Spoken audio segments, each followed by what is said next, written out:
ഇന്ന് രാത്രിയിലെ ദൈവവചന ചിന്തയ്ക്ക് അടിസ്ഥാനമായിട്ട് വളരെ പരിചിതമായ ഒരു തിരുവെഴുത്ത് വായിച്ച് സഹായിക്കണം.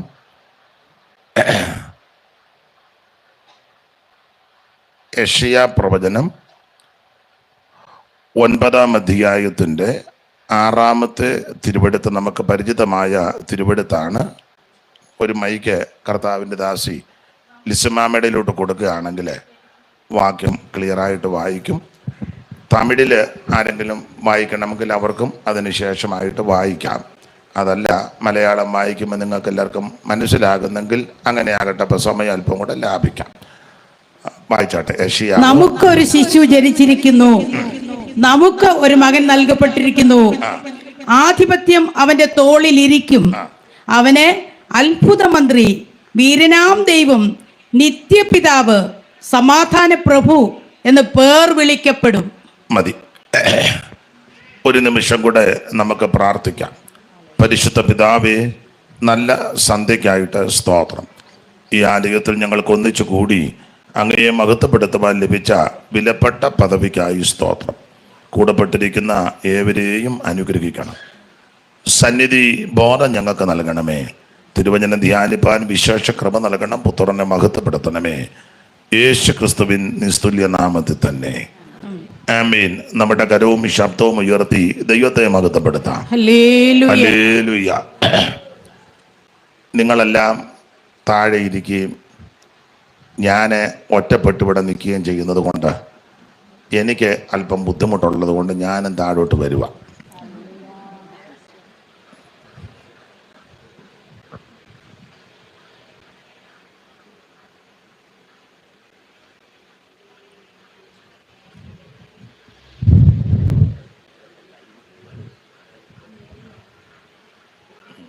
കിട്ടുന്നുണ്ടോ മോനെ?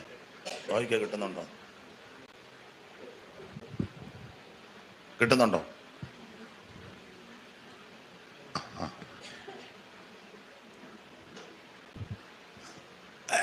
കിട്ടുന്നുണ്ടോ?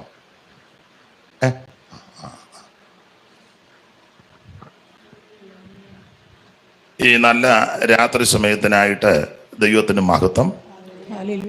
ഈ മാന്യ സഭയുടെ ശുശ്രൂഷ ചെയ്യുന്ന ആദരണീയ കർത്തൃദാസനും കുടുംബത്തിനും ഇന്ന് നാളെയും നടക്കുന്ന ഈ ശുശ്രൂഷ ദൈവകരങ്ങളിൽ പ്രാർത്ഥിച്ച് ഭരമേൽപ്പിച്ച ബഹുമാന്യ സാറ്, ഈ സ്ഥലം സഭയിൽ കർത്താവിനെ ആരാധിക്കുന്ന ബഹുമാന്യരായ എല്ലാ ദൈവമക്കൾ, വിശേഷിച്ച് ഈ ശുശ്രൂഷയിൽ ഇന്ന് രാത്രി സംബന്ധിക്കുന്ന കർത്താവിൻ്റെ ദാസൻ മാത്തുക്കുട്ടിച്ചായൻ കുടുംബം, ലിസിമാമ, കൂടെ വന്ന ബഹുമാന്യ കർത്തൃദാസി. ഞാൻ ഇന്നലെ യാത്ര ചെയ്ത് അല്പം ക്ഷീണമൊക്കെ ഉണ്ടതുകൊണ്ട് നമുക്ക് വേണ്ടപ്പെട്ട ഭവനമാണ് പ്രിയ തോമാചായനും ലവ്ലിയാൻ്റെയും മോനെ ജോഷുവ അവരുടെ വീട്. അപ്പോൾ അവിടെ വന്ന് അല്പസമയങ്ങൾ വിശ്രമിച്ചു. അപ്പോൾ ഇന്ന് രാത്രി അവരും ഈ ശുശ്രൂഷയിൽ സംബന്ധിക്കുന്നു. ബഹുമാന്യ തോമാചായനും ലവ്ലി മാമയ്ക്കും മകൻ ജോഷുവ. അതുപോലെ മറ്റ് സഭകളിൽ നിന്നോ സ്ഥലത്തു നിന്നോ അതിഥികളായിട്ടോ ആദ്യമായിട്ടോ ആരെങ്കിലും വന്നിട്ടുണ്ടെങ്കിൽ അറിയത്തില്ല എല്ലാവരെയും, അവർക്കും എല്ലാവർക്കും.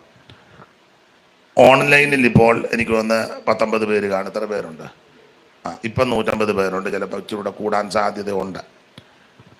ഈ ഇരിപ്പാന്നെ കൂടുവെന്നും തോന്നുന്നില്ല. അപ്പം അങ്ങനെയുണ്ടെങ്കിൽ ഓൺലൈനിൽ ഇപ്പോൾ ലോകത്തിൻ്റെ വിവിധ ഇടങ്ങളിലിരുന്ന് ഈ ശുശ്രൂഷയിൽ സംബന്ധിക്കുന്ന ബഹുമാനരായ എല്ലാ ദൈവമക്കൾ, ഇതിന് ശേഷമായിട്ട് ആരെങ്കിലും ഇത് കാണുകയോ കേൾക്കുകയോ ചെയ്യുന്നെങ്കിൽ അങ്ങനെയുള്ള പ്രിയപ്പെട്ടവർ ഏവർക്കും യേശു ക്രിസ്തുവിൻ്റെ നിസ്തുല്യ നാമത്തിൽ ഈ സന്ധ്യയിലെ വന്ദനം. എൻ്റെ കൂടെ സഹോദരന്മാർ 2 പേര് വന്നിട്ടുണ്ട്. അവർക്കും ജിജോയും ബിബിനും ഈ ശുശ്രൂഷയെ പറ്റി ഓർപ്പിക്കുകയും കാര്യങ്ങൾ പറയുകയും ചെയ്ത കർത്താവിൻ്റെ ദാസൻ ജോൺ ലി ജോഷുവ, അദ്ദേഹം മൂന്നാർ ഇന്ത്യ പെന്തക്കോസ്ത് ദൈവസഭയുടെ സെൻട്രൽ പാസ്റ്റർ മൺമറഞ്ഞ ജോഷുവാച്ചാൻ്റെ മകൻ ജോൺ ലി, അഡ്വക്കേറ്റ്. അപ്പോൾ ആ മാന്യ കർത്തദാസൻ അദ്ദേഹം കൂടെ വിളിക്കുന്നുണ്ട്. ഇവിടെ നിന്ന് അങ്ങോട്ട് വിളി ചെല്ലുമ്പം അവിടെ നിന്നോട്ട് തന്നെ വിളിക്കും. അപ്പോൾ ആ ദൈവദാസൻ ഇവിടുത്തെ കർത്തൃദാസൻ ആരോഗ്യസ്വാമി പാസ്റ്ററും ഏറെ പ്രാവശ്യം വിളിച്ചോർത്ത് പ്രാർത്ഥിപ്പാൻ ദൈവം കൃപ നൽകി. ഇന്നും നാളെയും നടക്കുന്ന ഈ ശുശ്രൂഷയ്ക്കായിട്ട് അനേക ദൈവമക്കൾ പ്രാർത്ഥിക്കുന്നു. ക്ഷണിച്ച കർത്തൃദാസനും സഭയ്ക്കും ഒരിക്കൽ കൂടി നന്ദി ചൊല്ലുന്നു. കൂടപ്പെട്ട എല്ലാവർക്കും വന്ദനം ചൊല്ലുന്നു. ദൈവം നിങ്ങളെ എല്ലാവരെയും അനുഗ്രഹിക്കട്ടെ. ഇന്ന് പകല് ശുശ്രൂഷിക്കേണ്ടതായിരുന്നെന്നാൽ കഴിഞ്ഞ രാത്രിയിലെ യാത്രാക്ഷീണവും ഉറക്കമുളപ്പും അതിൻ്റെ തലേ ദിവസമൊക്കെ നല്ല ബന്ധപ്പാടാണ്. അതുകൊണ്ട് അല്പം വിശ്രമം ആവശ്യമായി വന്നു. അത് കർത്തൃദാസനോട് ഞാൻ പറഞ്ഞു, അല്ല നിർബന്ധമാണെങ്കിൽ ഞാൻ പകല് വന്ന് ശുശ്രൂഷിക്കാമെന്നും പറഞ്ഞു. അപ്പോൾ അദ്ദേഹം അനുവദിച്ച് കുഴപ്പമില്ല. അങ്ങനെയാണ് ഈ വൈകിട്ട് ഇവിടെ ശുശ്രൂഷയ്ക്കായിട്ട് എത്തിയത്. കർത്താവ് അനുവദിക്കുന്ന പക്ഷം നാളെ പകലും നാളെ വൈകിട്ടും ഇവിടെ ദൈവവചനം പറയുവാൻ കർത്താവിൽ ശരണപ്പെടുന്നു. കർത്താവിൻ്റെ ദാസൻ മാത്തുക്കുട്ടിച്ചായനും കുടുംബവുമായിട്ട് ഏറെ വർഷത്തെ ആത്മീക ബന്ധമാണ്. 1, 2, 10 അല്ല. അദ്ദേഹം അലൈനിലെ ജോലിയോടുള്ള ബന്ധത്തിലായിരുന്നു ഏറെ വർഷങ്ങൾ. അപ്പോൾ UAE പോയ സമയത്ത് അദ്ദേഹത്തിൻ്റെ വീട്ടിൽ പാർത്തും ഒന്നിച്ചുള്ള കൂട്ടായ്മയും ശുശ്രൂഷയും അനുഭവിപ്പാൻ ഇടയായിട്ടുണ്ട്. കർത്താവിൻ ദാസി ലിസ്മാമ ഇന്ത്യ ദൈവസഭയുടെ അനുഗ്രഹിക്കപ്പെട്ട സോദരി സമാജം ലേഡീസിൻ്റെ ഇന്ത്യ ദൈവസഭ, അതാ ചർച്ച കോഡ് അല്ലയോ? അതാ മറ്റേ ഇന്ത്യ പെന്തക്കോസ്, ഇത് ഇന്ത്യ ദൈവസഭ. അതൊന്നുകൂടെ ഒന്ന് നോട്ട് ചെയ്തോണേ. അപ്പം ഇന്ത്യ ദൈവസഭയുടെ ലേഡീസ് വിഭാഗത്തിൻ്റെ പല ചുമതലകൾ വഹിച്ചിട്ടുണ്ട്. അനുഗ്രഹിക്കപ്പെട്ടൊരു കർത്തൃദാസിയാണ്. വേദപുസ്തകം വായിക്കുകയും പഠിക്കുകയും പഠിപ്പിക്കുകയും നല്ല തിട്ടവുമുണ്ട്, വചനപരിജ്ഞാനമുണ്ട്. മാത്തുക്കുട്ടിച്ചാന് അലയിലായിരുന്ന സമയത്തൊക്കെ ഇടയ്ക്കൊക്കെ വരികയും അതല്ലാത്ത സമയം മുളക്കുഴ ദൈവസഭയുടെ യോഗങ്ങൾ ധാരാളം ആ ഭവനത്തിൽ ക്രമീകരിക്കും.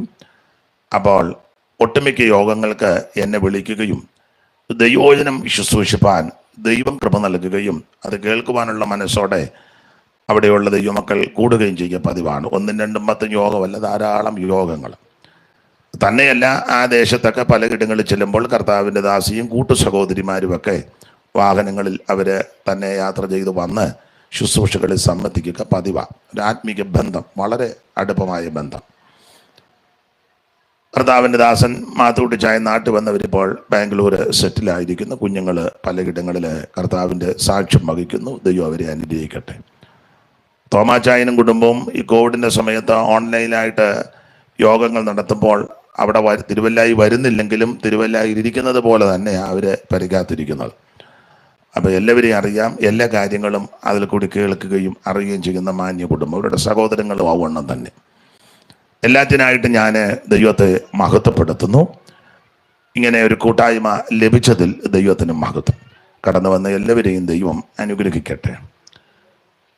ഇന്ന് ഈ സന്ധ്യയിൽ അല്പസമയങ്ങൾ ശാന്തമായിട്ട് നമുക്ക് വചനത്തിൽ നിന്നൊന്ന് ചിന്തിക്കാം. ദൈവം അനുവദിക്കുന്ന പക്ഷം നാളെ പകലും വൈകിട്ടും പിന്നെയും നമുക്ക് വചനം ധ്യാനിപ്പാൻ അവസരം ദൈവം തരട്ടെ. ഞാൻ മലയാളത്തിലാണ് പ്രസംഗിക്കുന്നത്. നിങ്ങൾക്ക് മനസ്സിലാകുന്നുണ്ടോ? യോടി മാടത്തെ തലയാട്ടം പോലെ ആട്ടാതെ കാര്യം പറ. തെരിയുമാ? ആ, അപ്പോൾ ഇന്ന് രാത്രി വചനം നമുക്ക് അല്പസമയങ്ങൾ ധ്യാനിക്കണം. നിങ്ങൾക്ക് അത് വേണ്ടതുപോലെ മനസ്സിലാകുന്നെങ്കിൽ പാസ്റ്ററോട് പറഞ്ഞ് നാളെ പകലും വൈകിട്ടത്തേക്ക് ഒരു പരിഭാഷയ്ക്കും വെച്ചു. അപ്പം അത് നന്നായി വരട്ടെ. ദൈവം നിങ്ങളെ മേലോട്ട് കയറി പോകാതെ താഴോട്ട് വരാൻ പറ. താഴോട്ട് വരാൻ പറ. ഈ കസേര പിന്നെ ആയിരിക്കാനാ? ഇനി പോരെ. ആ,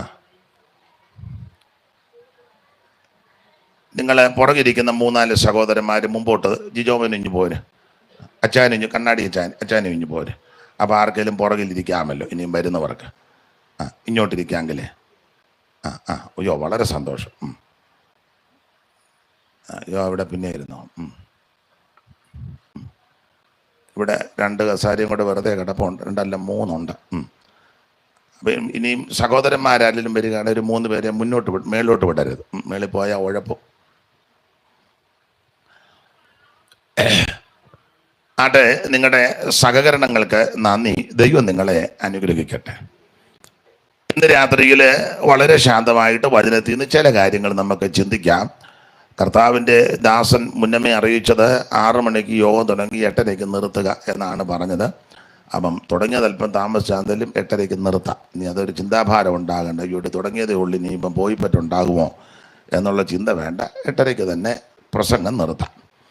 നാളെ ദൈവം അനുവദിച്ചാൽ അതിനനുസരിച്ച് നമുക്ക് വചനം ധ്യാനിക്കാം. കർത്താവ് എല്ലാവരെയും അനുഗ്രഹിക്കട്ടെ. വായിച്ച തിരുവെടുത്ത് വളരെ പരിചിതമായ ഒരു തിരുവെടുത്താണ്. യെശയ്യാ പ്രവചനം 9-ാം അധ്യായത്തിൻ്റെ 6-ാമത്തെ തിരുവെടുത്താണ്. ഒരിക്കൽ കൂടി ഇന്ന് മലയാളത്തിൽ അങ്ങ് വായിക്കട്ടെ.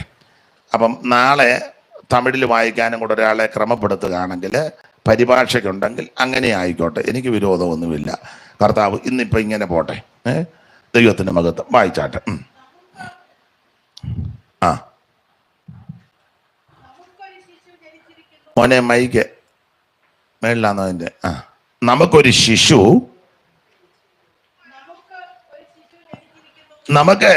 ശിശു ജനിച്ചിരിക്കുന്നു,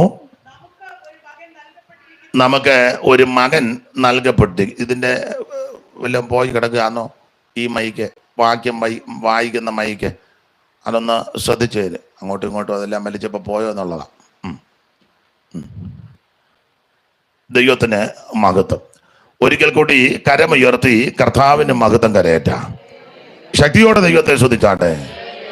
അനാദിയായന്തയടക്കെല്ലാം നീറേ, അനാദി നേസത്തോ നീറേ, അനാദി സിറകിൽ മറവിൽ വന്തടந்தை അനാദി കാലമായി സുഖിപ്പേനേ, அநாதி சிறகில் மரவில் வந்தடந்தை அநாதி காலமாய் சுகிப்பேனே, ജീവനും ബലനും യേശുവേ നീർ, സിയോനി രാജനും യേശുവേ നീർ, ജീവനും ബലനും യേശുവേ നീർ, സിയോനി രാജനും യേശുവേ നീർ. ഒരിക്കൽ കൂടി ദൈവത്തെ മഹത്വപ്പെടുത്താം. യെശയ്യാ പ്രവചനം 9-ാം അധ്യായത്തിന്റെ 6-ാമത്തെ തിരുവെടുത്താണ് ഈ രാത്രിയിലെ തിരുവചന ചിന്തയ്ക്ക് അടിസ്ഥാനമായിട്ട് വായിച്ചത്. നമുക്ക് ഒരു ശിശു ജനിച്ചിരിക്കുന്നു, നമുക്ക് ഒരു മകൻ നൽകപ്പെട്ടിരിക്കുന്നു, ആധിപത്യം അവന്റെ തോളിലിരിക്കും. അപ്പോൾ ആ മകന്റെ വിശേഷതകളെ പറ്റിയാണ് താഴോട്ട്. നമുക്ക് ജനിച്ചിരിക്കുന്ന, നമുക്ക് തന്നിരിക്കുന്ന, നമുക്ക് നൽകപ്പെട്ടിരിക്കുന്ന ആ മകന്റെ വിശേഷതകളാണ് താഴോട്ടുള്ള തിരുവെടുത്ത്. ആധിപത്യം അവന്റെ തോളിൽ ഇരിക്കും. പിന്നെ അവനെ അത്ഭുത മന്ത്രി, അവിടത്തേക്ക് അത്ഭുത മന്ത്രി, വീരനാം ദൈവം, നിത്യപിതാവ്, സമാധാന പ്രഭു എന്ന പേർ വിളിക്കപ്പെടും. ദൈവത്തിന് മഹത്വം. യെശയ്യാ പ്രവചനം 9-ാം അധ്യായത്തിന്റെ 6-ാമത്തെ തിരുവെടുത്താണ്. ഈ വേദപുസ്തകത്തിലെ പ്രവചന പുസ്തകങ്ങളെ രണ്ടായിട്ടാണ് തരംതിരിച്ച് പഠിക്കുന്നത്. വലിയ പ്രവാചകന്മാരും ചെറിയ പ്രവാചകന്മാരും. പ്രവാചകന്റെ വലിപ്പം അനുസരിച്ചല്ല, പ്രവചനത്തിന്റെ വലിപ്പം അനുസരിച്ച, പ്രവചന ദൂതുകളുടെ ആഴവും വലിപ്പവും അനുസരിച്ച. നമ്മൾ വലിയ പ്രവാചകന്മാരും ചെറിയ പ്രവാചകന്മാരും എന്ന് സാധാരണ നാട്ടിലൊക്കെ, ഇവിടുത്തെ അറിയത്തില്ല, സ്തോത്രം, വില കൂടിയ വണ്ടിയിൽ വിലയേറിയ ഡ്രസ്സുമൊക്കെ ഇട്ട് കൂടെ അമേരിക്കയിലും പേർഷ്യയിലും ലോകം മുഴുവൻ റോന്തടിച്ച് നടക്കുകയും പിന്നെ വല്ലപ്പോഴും ഇവിടെ വന്ന് തല കാണിക്കുകയും പിന്നെ TV മാധ്യമങ്ങളിലേക്ക് എപ്പോഴും ഇങ്ങനെ പ്രത്യക്ഷപ്പെടുകയും ഉള്ള കട്ടവിട്ടും, ഞാൻ എന്നെ കൂടെ പ്രതിയാക്കിയായി പറയുന്നത്, 1-ാം പ്രതി ഞാനാ, ഉള്ള കട്ടവിട്ടും ഭിത്തിയിലും അവിടെയെല്ലാം പോസ്റ്റ് ഇങ്ങനെ നിൽക്കുന്നത് ഇടിക്കാൻ നിൽക്കുന്നത് പോലെ ഇങ്ങനെ പല രൂപത്തിലും ഭാവത്തിലും. പിന്നെ ഇഷ്ടം പോലെ സ്വത്തുക്കൾ ഉണ്ടാക്കി, വണ്ടിയും വള്ളവും എന്ന് വേണ്ട ഇഷ്ടം പോലെ കോടിക്കണക്കിന്. അപ്പം അങ്ങനെ നിൽക്കുകയും പിന്നെ പ്രധാനപ്പെട്ട ആൾക്കാരോട് മാത്രം ദൂത് പറയുകയും പാവപ്പെട്ടവരോട് അധികം ആലോചനയൊന്നും പറയാതെ അങ്ങനെയൊക്കെ ഉണ്ട് ഇതിനകത്ത്. ചില കാശും ചുറ്റുപാടും പുത്തനുമാണെന്ന് പറയും. മകനെ ചില പ്രൊജക്റ്റുകൾ കാണുന്നെന്നാ പറയാൻ. പിന്നെ നിന്നങ്ങ് ദൂത് പറയും, ഇഷ്ടം പോലെ ഉണ്ട് പറയാൻ. അതേസമയം പാവത്തങ്ങളായ ഒരു സഹോദരൻ പറഞ്ഞ് ദൈവം വിടുവിക്കും, പെട്ടെന്ന് പൊക്കോളാൻ പറയും. അപ്പം അങ്ങനെയൊക്കെയുള്ള പ്രവാചകന്മാർ നമ്മുടെ ഇടയിൽ ഇല്ലാതില്ല. പണ്ട് അമ്മ മരിച്ചു, ഒരു ധനാഢ്യൻ്റെ അമ്മ മരിച്ചു. ഞാൻ പേര് മാറ്റി പറയാ, മറിയാമ്മ കൊച്ചമ്മ മരിച്ചു. വലിയ തറവാട്ടുകാരാ, പള്ളിയിലെ ധനാഢ്യരാ. അപ്പോൾ അച്ഛന്മാരും മെത്രാന്മാരും എല്ലാവരും വന്ന് ധാരാളം ആൾക്കാർ, ഇരിക്കാൻ കസേരയില്ല, അതുപോലെ അങ്ങ് ആളുകൾ. അപ്പോൾ രാവിലെ മുതൽ അങ്ങോട്ട് ശവസംസ്കാരം തുടങ്ങി, ശുശ്രൂഷകൾ തുടങ്ങി. അച്ഛന്മാരും എല്ലാം നിന്ന് വായിച്ചിട്ടും ഒന്നും തികയുന്നുമില്ല, തീരുന്നുമില്ല. കൊച്ചമ്മേനെ സ്വർഗത്തിൽ വിടണ്ടേ, നിന്ന് വായിക്കുക. അപ്പം പുസ്തകം ഇങ്ങനെ ഇത് ഓരോന്ന് വായിച്ച് തീർക്കും തോറും പിന്നെ വന്നുകൊണ്ടിരിക്കുക. പാമ്പാക്കുട്ടയുടെ വരെ കൊണ്ടുവന്ന്, പാമ്പാക്കുട്ടയുടെ ഉണ്ടല്ലോ ചൊല്ലുന്നത്, അതുവരെ കൊണ്ടുവന്ന് 5-10 മണിക്കൂർ എടുത്താൽ ഇതെല്ലാം വായിച്ച് പെറുക്കി എല്ലാം തീർത്ത് ഒരു തരത്തിൽ അന്തിയോടടുത്ത് കൊച്ചമ്മയെ കൊണ്ടടക്കി. അപ്പം ഇതിനെല്ലാം കപ്പിയാരച്ഛൻ്റെ കൂടെ നിൽക്കുക. വലിയ കേമപ്പെട്ട ശവസംസ്കാരം. അത് കഴിഞ്ഞ് 1 മാസം കഴിഞ്ഞപ്പോൾ ഈ കപ്പിയാരുടെ അമ്മ മരിച്ചു. മെത്രാനുമില്ല, തിരുമേനിയില്ല, ആരുമില്ല, അച്ഛൻ മാത്രമേ ഉള്ളൂ. പിന്നെ ഇവിടുന്ന് ഒരു കൊച്ചച്ഛനും കൂടെ വന്നു. കൊച്ചച്ഛൻ വന്ന് കണ്ടേച്ച് പോയി. അപ്പം പെട്ടെന്ന് ഒരു പുസ്തകം തന്നെ എടുത്ത് എല്ലാം ഒന്നും ചൊല്ലിയില്ല, 3-4 പേര് ചൊല്ലി വെച്ച് അമ്മയെ പെട്ടെന്ന് അങ്ങ് അടക്കമെല്ലാം കഴിഞ്ഞ് കാര്യങ്ങളെല്ലാം ക്രമപ്പെടുത്തി അവസാനം അച്ഛനും കപ്പിയാരും മേടയിൽ ചെന്ന് വൈകിട്ട് കഞ്ഞികൂടി കഴിഞ്ഞ് അച്ഛൻ കട്ടിലേ കിടക്കുന്ന കപ്പിയാർ താഴെ കിടക്കുക. അപ്പോൾ താഴെ കിടന്നുകൊണ്ട് കപ്പിയാർ ചോദിച്ചു, എന്നാലും എൻ്റെ അച്ഛൻ മേടയിലെ കൊച്ചമ്മ മരിച്ചപ്പം ചൊല്ലിയിട്ടൊന്നും തീർന്നുമില്ല, എന്ത് വീണ്ടും ചൊല്ലി ഇരുന്ന് ചൊല്ലി പിന്നെ പാമ്പാക്കുടയിലെ വരെ കൊണ്ടുവന്ന് ചൊല്ലി. എൻ്റെ അമ്മ മരിച്ചിട്ട് 2 വരിയെ ചൊല്ലിയുള്ളൂ, പെട്ടെന്ന് നിർത്തി. അതൊരു മനസ്സിന് പ്രയാസം. ഉടനെ അച്ഛൻ പറഞ്ഞു, എടാ കപ്പിയാരെ, നിനക്ക് പിടികിട്ടിയില്ലേ, മേടയിലെ കൊച്ചമ്മ ഇത്രയും ഞങ്ങൾ ചൊല്ലിയിട്ടും പോയിട്ടുണ്ടോ ഇല്ലയോ എന്നുള്ള സംശയമാണെന്ന് പറഞ്ഞു. കാരണം ആ തള്ള കാണിച്ച കാട്ടായവല്ല, വേലയ്ക്ക് നിന്നവരും വീട്ടുവേലയ്ക്ക് വന്നവരോടും പാവത്തങ്ങളോടൊക്കെ കാണിച്ചതൊക്കെ അന്യായമാണ് കാണിച്ചത്. അപ്പം ഇതെല്ലാം ഞങ്ങൾ ചൊല്ലിയിട്ടും തള്ള പോയോ എന്നുള്ളതാണ് ഇപ്പോഴത്തെ സംശയം. അതുപോലാണോ നിൻ്റെ അമ്മ ഏലിയാമ്മ ഇതുപോലെ തങ്കം പിടിച്ച ഒരു സ്ത്രീയെ, അയ്യോ ഒന്നും ചൊല്ലണ്ട, നേരെ പൊക്കോളുമെന്ന് പറഞ്ഞു. അപ്പം ഇപ്പോഴത്തെ വലിയ പ്രവചനമൊക്കെ അങ്ങനെ, കാശും പുത്തനും ചുറ്റുപാടും കനമൊക്കെ ഉള്ളവരോട് നിന്ന് പ്രൊജക്റ്റുകൾ ഒത്തിരി ഉണ്ടെന്നാ. പാവത്തങ്ങളോടാണെങ്കിൽ വിടുതലുണ്ട്, പൊക്കോളാൻ, ആയിക്കോട്ടെ, അവർക്ക് വിടുതൽ കിട്ടും. അപ്പോൾ ഇങ്ങനെയൊക്കെ ഉള്ളവരെയാണ് നമ്മൾ ഈ വലിയ പ്രവാചകന്മാരെന്ന് നമ്മളിൽ പലരും കാണുന്നത്. സ്തോത്രം. ഞാൻ ആ ഭാഗത്തേക്ക് അധികം പോകുന്നില്ല. എന്നാൽ വേദപുസ്തകത്തിൽ വലിയ പ്രവാചകന്മാർ, ചെറിയ പ്രവാചകന്മാർ, ആളിൻ്റെ വലിപ്പമോ നിറമോ നിലവാരമോ പണത്തിൻ്റെ ഹുങ്കോ മുഷ്കോ കുടുംബത്തിൻ്റെ ശ്രേഷ്ഠതയൊന്നുമല്ല, പ്രവചനത്തിൻ്റെ ആഴവും പ്രവചനത്തിൻ്റെ വിശാലതയും വെച്ചാണ് അവരെ അളക്കുന്നത്. ദൈവത്തിന് മഹത്വം.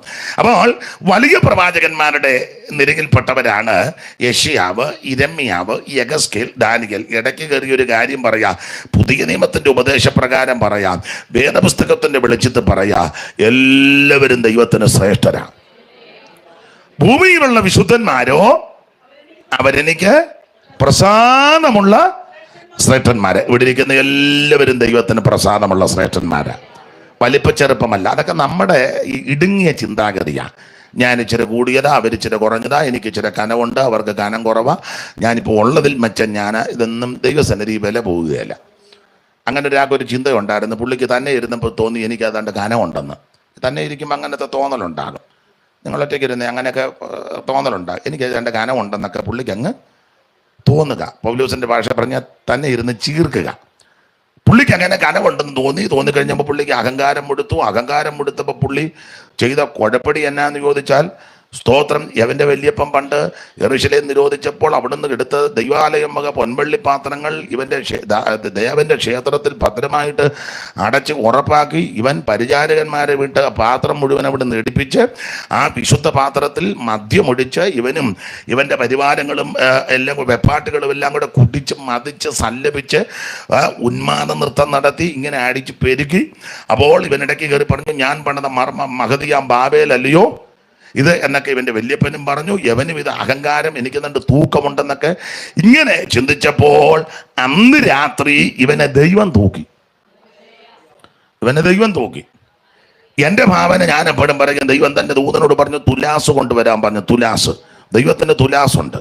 ദൈവത്തിൻ്റെ തുലാസ് അങ്ങോട്ട് കൊണ്ടുവന്ന് തമ്പുരാൻ പറഞ്ഞാണ്ട കനവുണ്ട്, തൂക്കമുണ്ട്, വെയിറ്റ് ഉണ്ട്, ഏതാണ്ടൊക്കെ ആയെന്നൊക്കെ തോന്നുന്ന ചക്രവർത്തി എടുത്ത് ദൈവത്തിൻ്റെ തുലാസിൻ്റെ ഒരു തട്ടിലോട്ടിടാൻ പറഞ്ഞു. ദൂതൻ ചെന്ന് പൊക്കിയെടുത്ത് സാമ്രാട്ടിനെ, അങ്ങനെ പറയുന്നതാണ് നല്ലത്, സാമ്രാട്ടിനെ ദൈവത്തിൻ്റെ തുലാസിൻ്റെ തട്ടിലോട്ടിട്ടപ്പോൾ തട്ട് താണു. സാമ്രാട്ടല്ലേ വീണ, തട്ട് താണു. തട്ട് താന്ന് ഇങ്ങനെ കിടക്കുക. അപ്പോൾ ദൈവം തമ്പുരാൻ വേറൊരു ദൂതനോട് പറഞ്ഞു, ഇങ്ങനെ തട്ടയെ കൊണ്ട് കട്ടിയിടാൻ പറഞ്ഞു. സാമ്രാട്ട് അപ്പുറത്തെ തട്ടയിൽ ഇപ്പുറത്തെ തട്ടയെ കട്ടിയിടാൻ പറഞ്ഞു. എൻ്റെ ഭാവനയാ, അവിടെ എഴുതിയിട്ടില്ലെങ്കിലും ചിന്തയാ. ഒരു ദൂതനോട് ചെന്ന് 500 കിലോയുടെ കട്ടിയെ തൊട്ടു. അപ്പം തമ്പുരാൻ പറഞ്ഞു, അത്രയും തൂക്കമൊന്നും ഇവനില്ല, നിനക്കാ തോന്നുന്നത് ഇവൻ 500 ഉണ്ടെന്ന് ഇല്ലെന്ന് പറഞ്ഞു. അപ്പം വേറൊരു ദൂതൻ ചെന്ന് 250 എടുത്തും പറഞ്ഞ് അത്രയും തൂക്കമില്ല. എൻ്റെ ഓടിച്ച് പറയാ, ഒരുത്തൻ ചെന്ന് 100 എടുത്തു, ഇല്ല. ഒരുത്തൻ 50 കിലോയുടെ കട്ടി, ഇല്ല. ഒരുത്തനെ 25 കിലോയുടെ കട്ടി, 20 5. ഒരുത്തൻ ചെന്ന് 10 കിലോയുടെ കട്ടി, നാട്ടിലൊക്കെ കപ്പ തൂക്കുമല്ലോ, അവൻ അത്രയും ഇല്ലെന്ന് പറഞ്ഞു. 5 കിലോ ഇല്ല, 2 1 ഇല്ല, 1/2 കിലോ ഇല്ല. അവൻ 200 ഗ്രാമിൻ്റെ കട്ടി, അത്ര ഒന്നും തൂക്കമില്ലെന്ന്. ചുരുക്കി പറഞ്ഞാൽ ഒരുത്തൻ ചെന്ന് 50 ഗ്രാമിൻ്റെ കട്ടി. ദൂതനോട് പറഞ്ഞ അത്ര ഒന്നുമില്ല. എൻ്റെ ഭാഷ പറഞ്ഞ ഒരു ചെറിയ 1 ഗ്രാമിൻ്റെ കട്ടി എടുത്ത് ദൈവത്തിൻ്റെ തട്ടയിലോട്ടിട്ടപ്പോൾ ദൈവത്തിൻ്റെ കട്ടി, 1 ഗ്രാമിൻ്റെ കട്ടി വീണ തട്ട് താന്നു. സാമ്രാട്ട് കിടന്ന തട്ട് പൊങ്ങി. ക്ഷണത്തിൽ ഭിത്തിയിലെടുത്ത് മെനെ തേക്കേൽ ഊപ്പർസിയൻ കാര്യത്തിന്റെ അർത്ഥമാവിത് ആമിനെ എന്ന് വെച്ചാൽ ദൈവം നിന്റെ രാജ്യത്വം എണ്ണി. നീ ഒത്തിരി എണ്ണിയാച്ചിരിക്കുക. നീ അവരെ എണ്ണി, ഇവരെ എണ്ണി, അവരെ എണ്ണി, ഒത്തിരി പേരെ എണ്ണുന്നുണ്ടല്ലോ. നമ്മൾക്ക് അങ്ങനെ ചുമ്മാ ഇരിക്കുമ്പോൾ ഓരോരുത്തരെയൊക്കെ നമ്മൾ എണ്ണും, ഓരോ വിഷയം നമ്മൾ എണ്ണും. അവനെ എണ്ണി, ഇവനെ എണ്ണി. നമ്മളെ എണ്ണത്തില്ലല്ലോ. അങ്ങനെ നമ്മുടെ രീതി. അങ്ങനെ നമ്മളെ മുണ്ടക്കയത്തുനിന്ന് 10 പേര് ഡൂലോസ് കപ്പൽ കാണാൻ എറണാകുളത്ത് പോയി തിരിച്ചു വന്നപ്പോൾ എണ്ണിയപ്പം 10 പേരാ പോയത്, 9 ഉള്ളൂ. ഇയോടി ഒരുത്തൻ എന്ത് ചെയ്യാന്ന് ചോദിച്ചു. 10 പേര് ഹോട്ടലിൽ കയറി ചാപ്പാട് കഴിച്ചതാ. ഒരുത്തൻ എന്ത് ചെയ്യാ, നിനക്ക് എണ്ണാൻ അറിയാമല്ലോ, മാറി കിട. അവൻ എണ്ണിയപ്പോൾ 9 ഉള്ളൂ. എണ്ണിയിട്ട് ഒരുത്തനെ കാണുന്നില്ല. അപ്പൊ എന്നാ എണ്ണുന്നവൻ അവനെ എണ്ണുന്നില്ല. ഞാനിപ്പോൾ എണ്ണങ്ങനെ 1 2 3 അങ്ങനല്ലേ എണ്ണണ്ട്, അത് എണ്ണുന്നില്ല. എണ്ണം തുടങ്ങിയപ്പോൾ 1 2 3 4 അങ്ങനെ എണ്ണി വന്നിട്ട് ഒന്നും 10 പേരില്ല. ഞാനൊരു കാര്യം പറയാം, ആദ്യം നമ്മളെ എണ്ണണം.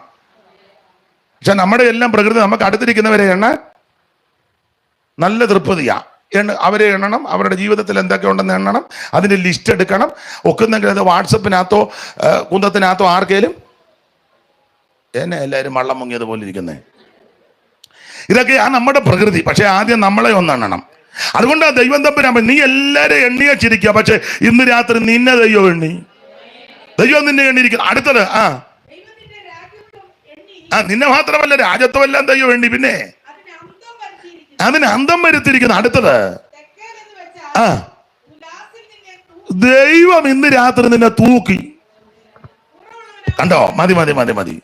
ദൈവം ഇന്ന് രാത്രി നിന്നെ തൂക്കി. നീ കുറവുള്ളവനായിട്ട് കണ്ടിരിക്കുന്നു. പ്രിയരെ, ദൈവം എന്നെ നിങ്ങളെ തൂക്കും. അവിടുത്തെ തുലാസിൽ വീണ് ദൈവം നമ്മെ തൂക്കും. തൂക്കുമ്പോൾ ദൈവത്തിന്റെ ഹിതപ്രകാരമായിരിക്കണം, കുറവ് കാണരുത്. Praise the Lord. അപ്പോൾ നമുക്ക് അങ്ങനെയുള്ള ചില അഹങ്കാരങ്ങളൊക്കെ മനുഷ്യരാ.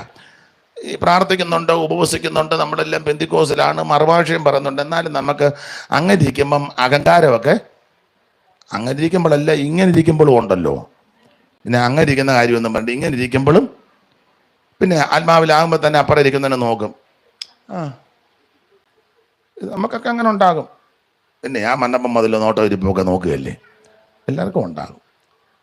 അപ്പം നമുക്ക് അങ്ങനെ ചില ചിന്താഗതികളുണ്ട്. നമ്മളേതാണ്ട് വലുതാണ്, നമ്മളെ കൊണ്ട് ഒന്നും നടക്കുകയില്ലെന്നുള്ളതാ പരമാർത്ഥം. ഏത് മനുഷ്യനും ഉറച്ചു നിന്നാൽ ഒരു ശ്വാസം. മനുഷ്യരൊക്കെ വെറും നിഴലായിട്ട് നടക്കുന്നു, നിശ്ചയം ദൈവത്തിൻ്റെ മഹത്വം. പുരപ്പുറത്തെ പുല്ല് പോലാ, വയലിലെ പൂ പോലാ. സ്തോത്രം. നൈമിഷികമാ മനുഷ്യ ജീവിതം. അതുകൊണ്ട് പൗലോസ് വേറൊരു വിഷയമാ പറഞ്ഞെങ്കിൽ ആ പദം ഇങ്ങോട്ട് എടുക്കുക, ഞെളിയാതെ ഭയപ്പെട്ടോണം. നമ്മളെ കൊണ്ട് ഒന്നും നടക്കത്തില്ല. വല്ലതുമാകുന്നെങ്കിൽ പൗലോസിന്റെ ഭാഷ പറഞ്ഞാൽ അവിടുത്തെ കൃപയാൽ.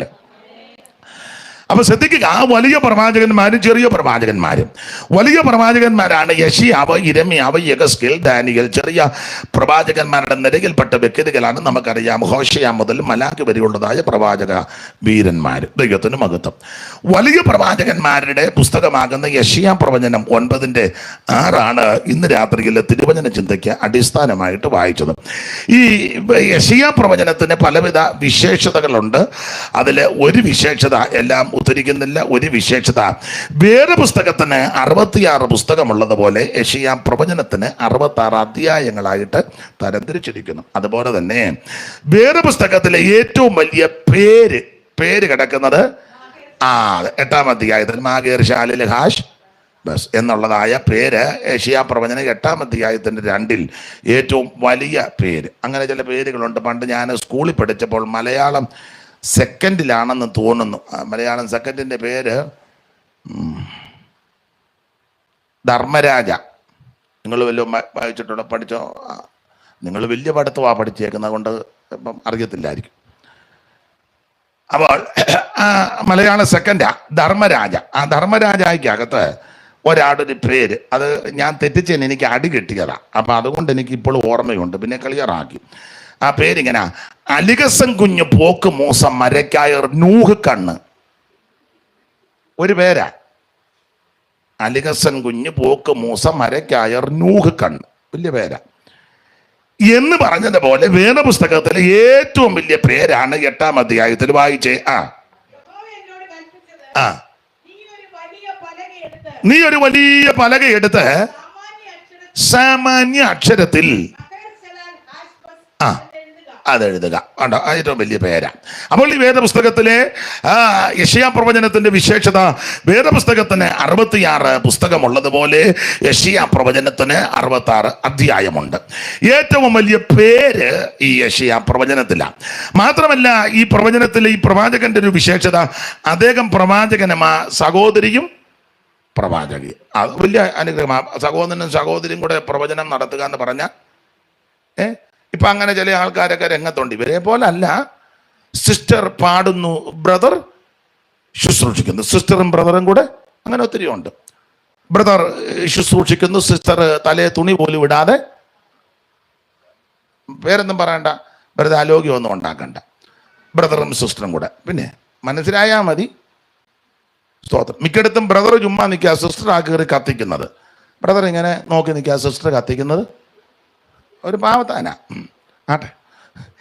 എന്നാൽ ഒരു കാര്യം പറയാം, മാന്യമായിട്ടും യോഗ്യമായിട്ടും ഭാര്യയും ഭർത്താവും ദൈവത്തിന്റെ വചനത്തിന്റെ വ്യവസ്ഥ പ്രകാരം ശുശ്രൂഷിക്കുന്നത് ഒരനുഗ്രഹമാണ്. അങ്ങനെയുള്ള ആൾക്കാർ അന്നും ഉണ്ട്, ഇന്നും ഉണ്ട്. ഇന്ന് ആട്ടെ, സ്തോത്രം. അതിൽ എടുത്ത് പറയത്തക്ക ഒരു കുടുംബമാണെന്ന് മൺമറഞ്ഞ കോവൂര് വാവച്ചായനും കൊച്ചമ്മയും, കുഞ്ഞോളച്ചമ്മ, മേരി കോവൂര്. നിങ്ങൾക്ക് എല്ലാവർക്കും അറിയാവോ എന്ന് എനിക്കറിയത്തില്ല. സ്തോത്രം. അറിയാവുന്നവർക്കറിയാം. ദൈവത്തിൻ്റെ മഹത്വം. അപ്പോൾ കോവൂര് കുഞ്ഞോളച്ചമ്മയും ഹസ്ബൻഡ് വാവച്ചായനും വളരെ അനുഗ്രഹിക്കപ്പെട്ട കർത്തൃശുശ്രൂഷ ചെയ്ത മാന്യ കുടുംബമാണ്. അവരിന്ന് ഒത്തിരി കാര്യം മാതൃകയാക്കാനുണ്ട്. നമുക്കിന്ന് യെശയ്യാ പ്രവചനം വായിച്ചത് കൊണ്ട് ആ വിഷയം എടുക്കുന്നില്ല. ആ കർത്തൃദാസിയെ പറ്റി ആത്മകഥ എഴുതിയ കർത്തൃദാസിയ ലിസിമാമ്മ, എനിക്കൊന്ന് പുസ്തകം ഉണ്ടല്ലോ, ഉണ്ട്. അതാ ഒക്കുന്നെങ്കിൽ അതൊന്ന് സഹോദരിമാരൊക്കെ ഒന്ന് വായിച്ച് ശ്രദ്ധിക്കുന്നതും അത് മനസ്സിലാക്കുന്നതും നമ്മുടെ ജീവിതത്തിനും ശുശ്രൂഷയ്ക്കും വളരെ പ്രയോജനമാണ്. അങ്ങനെ മാന്യ വനിതാ രത്നങ്ങളും അവരുടെ കുടുംബങ്ങൾ ധാരാളമുണ്ട്. ദൈവത്തിൻ്റെ മകൻ അവരെയൊക്കെ ഓർത്തും അവരുടെ നല്ല പ്രവൃത്തികൾ ഓർത്ത് ഞാൻ ദൈവത്തെ സ്തുതിക്കുന്നു. ദൈവത്തിൻ്റെ മഹത്വം. ഈ കെട്ടടിഞ്ഞ് നടക്കുന്നതും ഉണ്ട്. അപ്പം ചോദിക്കുക അതാരാന്ന്. അതിപ്പോൾ പേരൊന്നും പറയുന്നില്ല, വെറുതെ എന്തിനാ ആലോക്യം ഉണ്ടാക്കുന്നത്. സ്തോത്രം. മാന്യമായിട്ട് ശുശ്രൂഷിക്കുന്നവർ, അവരെ ബഹുമാനിക്കണം, അവരെ ആദരിക്കണം. ദൈവത്തിൻ്റെ മഹത്വം. അപ്പം ഇവിടെ ഭാര്യയും ഭർത്താവും രണ്ടുപേരും പ്രവചന ശുശ്രൂഷയാണ്. അങ്ങനെയുള്ള ധാരാളം കുടുംബങ്ങൾ വേദപുസ്തകത്തിലുണ്ട്. എലീസബത്തും ശെക്കറിയാവും അവരിരുവരും അങ്ങനെ എഴുതിയേക്കണേ. അവരിരുവരും ദൈവസന്നിധിയിൽ നീതിയുള്ളവരും കർത്താവിന്റെ സകല കൽപ്പനകളിലും കുറ്റമില്ലാത്തവരായി നടക്കുന്നവരും എങ്ങനുണ്ട്? എന്തോ ഒരു അനുഗ്രഹിക്കപ്പെട്ട കുടുംബം. ഭാര്യയും ആത്മാവിൽ നിറയുന്നു, ഭർത്താവും ആത്മാവ് നിറ. ഭാര്യയും പ്രാർത്ഥിക്കുന്നു, ഭർത്താവും പ്രാർത്ഥിക്കുന്നു. ഭാര്യയും കൈയടിക്കും, ഭർത്താവും കൈയടിക്കും. ഭാര്യയും വാക്യം വായിക്കും, ഭർത്താവും വാക്യം വായിക്കും. രണ്ടുപേരും ലഘുലേഖ കൊടുക്കും, സുവിശേഷം പറയും. അവസരം കിട്ടുമ്പോൾ ആത്മാക്കളെ എന്തോ അനുഗ്രഹം! സ്തോത്രം! അതൊക്കെ വലിയ അനുഗ്രഹമാണ്. ദൈവത്തിന്റെ മഹത്വം. ഈ ആയുസ്സിൽ നമുക്ക് ലഭിക്കുന്ന ഏറ്റവും വലിയ ഭാഗ്യം അതാ.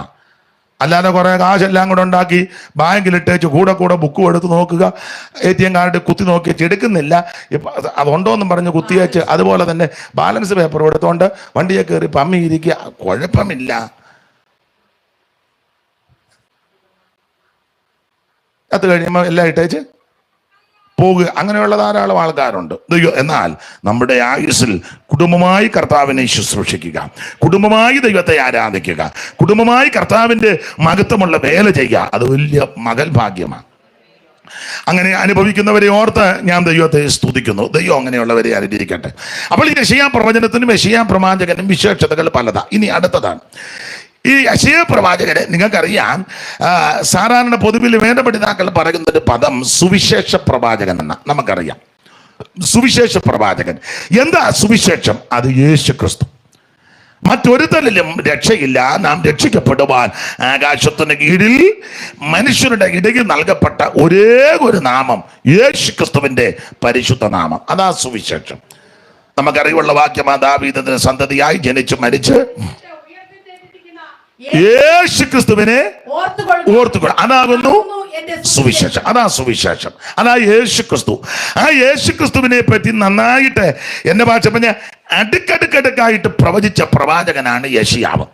എല്ലാ പ്രവാചകന്മാരും യേശു ക്രിസ്തുവിന്റെ തിരുപ്പിറവിയെ പറ്റിയും അവിടുത്തെ തിരുജനനത്തെ പറ്റിയും അവിടുത്തെ ശുശ്രൂഷകളെ പറ്റിയും അവിടുത്തെ ഒന്നാം വരവിനെ പറ്റിയും രണ്ടാം വരവിനെ പറ്റിയും 1000 ആണ്ട് വാഴ്ചയെ പറ്റിയൊക്കെ അനേക പ്രവാചകന്മാര് പ്രവചനാത്മാവിൽ യേശു ക്രിസ്തു ജനിക്കുന്നതിന് മുമ്പും ജനിച്ചു കഴിഞ്ഞുമൊക്കെ പലരും പ്രവചിച്ചെങ്കിലും ക്രിസ്തുവിന്റെ തിരുപ്പിറവിയും ആ ജീവിതവും ശുശ്രൂഷകളും കഷ്ടാനുഭവങ്ങളും മരണവും അടക്കവും ഉയർപ്പും 1000 ആണ്ട് വാഴ്ചയും മടങ്ങിവരവും എല്ലാം അടുക്കടുക്കടുക്കായി പ്രവചിച്ച പ്രവാചകനാണ് യെശയ്യാവ്. ദൈവത്തിന്റെ മഹത്വം. നമ്മുടെ കർത്താവാകുന്ന ക്രിസ്തുയേശു ജനിക്കുന്നതിന് എത്രയോ 100-700 കൊല്ലം മുമ്പ് പ്രവചിച്ചത്. ആമേൻ. ഈ വാക്യം നമുക്കൊരു ശിശു ജനിച്ചിരിക്കുന്നു, കണ്ടോ? അപ്പോൾ യേശു ക്രിസ്തുവിന്റെ തിരുപ്പിറവിയെ പറ്റി പ്രവചിച്ച ആളാ യെശയ്യാ പ്രവാചകൻ. മാത്രമല്ല, ഏത് വിധത്ത് ജനിക്കും? 7:14 കന്യക ഗർഭിണിയായ ഒരു മകനെ പ്രസവിക്കും. പണ്ട് രണ്ടുപേര് തർക്കമുണ്ടായി, കന്യക എങ്ങനെ പ്രസവിക്കുമെന്ന്. അപ്പോൾ എതിർകക്ഷി പറഞ്ഞു, ചെവിക്കകത്തൂടെ കൊച്ചു വരാൻ സാധ്യതയുണ്ടെങ്കിൽ കന്യക പ്രസവിക്കുന്നതുകൊണ്ട് കുഴപ്പമൊന്നുമില്ലെന്ന്. പിന്നെയും പുള്ളി പറഞ്ഞു, കാലിന് തൊട വളർന്ന് കൊച്ചിനെ എടുക്കാമെങ്കിൽ ഒരു സ്ത്രീ പ്രസവിക്കുന്നതാണോ?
അപ്പൊ അദ്ദേഹം പറഞ്ഞത്, അങ്ങനെയൊക്കെ കൊച്ചുങ്ങൾ ഉണ്ടാകുകയും ചെയ്യുന്നെങ്കിൽ, ജനിക്കുകയും ചെയ്യുന്നെന്ന് വിശ്വസിക്കുന്നവർക്ക് പിന്നെ യോഗ്യമായിട്ടൊരു കന്യക ഗർഭിണിയായി മകനെ പ്രസവിച്ചെന്ന് എന്തുകൊണ്ട് വിശ്വസിച്ചുകൂടാ?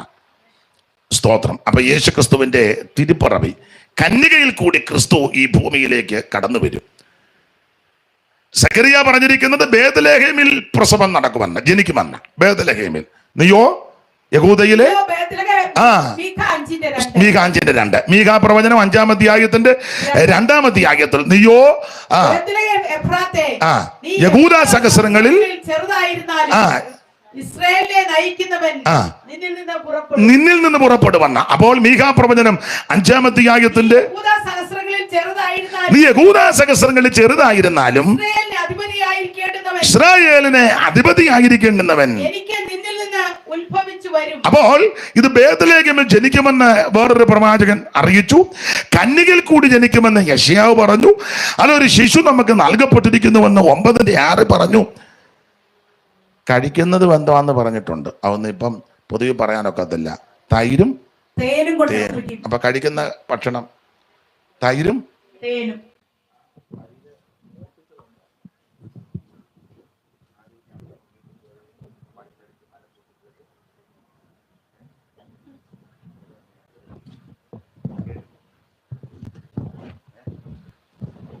തിന്മ തള്ളി നന്മ തിരഞ്ഞെടുപ്പാൻ പ്രായമാകും വരെ അവൻ തൈരും തേനും കൊണ്ട് ഉപജീവിക്കും.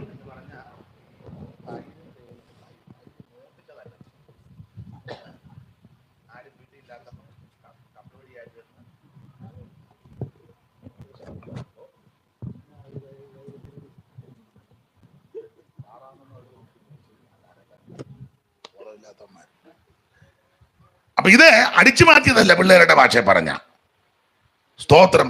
ആരുമില്ലാത്തപ്പോ കയറി മോട്ടിച്ചതുമല്ല. ആ ടൈപ്പ് അത്രോ പറയുന്നുള്ളൂ. ദൈവത്തിന്റെ മഹത്വം. അവിടുന്ന് ഉന്നതനാകുന്ന ദൈവമാണ്. അപ്പോൾ അവിടുന്ന് ഭക്ഷിക്കുന്ന ഭക്ഷണത്തിന്റെ വിധങ്ങൾ മാത്രമല്ല, അവിടുത്തെ ജനനം, അവിടുത്തെ ജീവിതം, അവിടുത്തെ ശുശ്രൂഷകൾ, ഒടുവിൽ അവിടുത്തെ കഷ്ടാനുഭവങ്ങളിൽ കൂടി കടന്നു പോകുന്ന വിഷയം.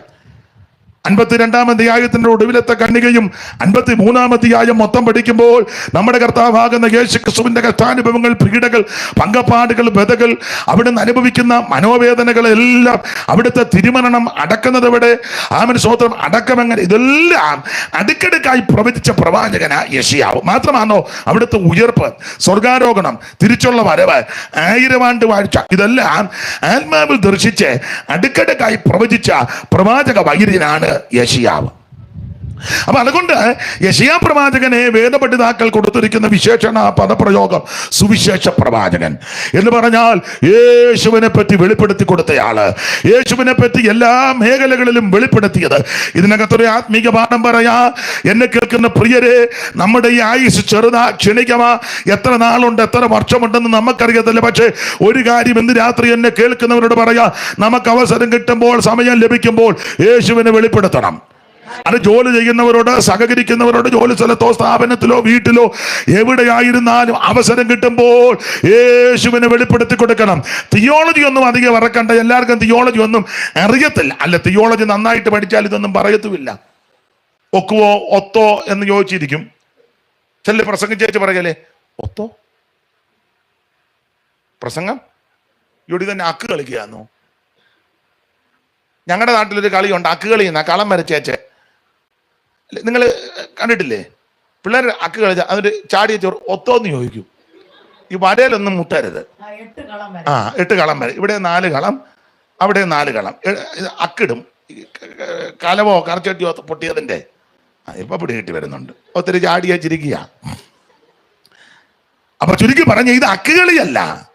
നിനക്ക് അറിയാവുന്ന വിധത്തിൽ പറഞ്ഞാൽ മതി, അറിയാവുന്ന ഭാഷയെ പറഞ്ഞാൽ മതി. ഒന്നുമില്ലെങ്കിൽ തിയോളജി ഒന്നും അറിയത്തില്ലെങ്കിലും പറയാമല്ലോ, യേശു നിന്നെ രക്ഷിക്കും, യേശു നിന്റെ പാപത്തെ മോചിക്കും, യേശു നിനക്ക് രോഗസൗഖ്യം തരും, യേശു നിന്നെ രക്ഷിക്കും, യേശു ക്രിസ്തു നിന്നെ വിടുവിക്കും, മറ്റൊരുത്തലും രക്ഷയില്ല, യേശു നിന്നെ സൗഖ്യമാക്കും. ഇത് പറയുന്നതിന് ആരുടെയും മൂപ്പും ചോദിക്കണ്ട, ബൈബിൾ സ്കൂളിലും പോകണ്ട. ദൈവത്തിന് മഹത്വം. അവസരം കിട്ടുമ്പോഴെല്ലാം യേശുവിനെ വെളിപ്പെടുത്തി കൊടുക്കുക. അപ്പോൾ യെശയ്യാ പ്രവാചകൻ തനിക്ക് ലഭിച്ച അവസരത്തിലെല്ലാം ക്രിസ്തുവിനെ പറ്റി നന്നായിട്ട് വെളിപ്പെടുത്തി കൊടുത്തു.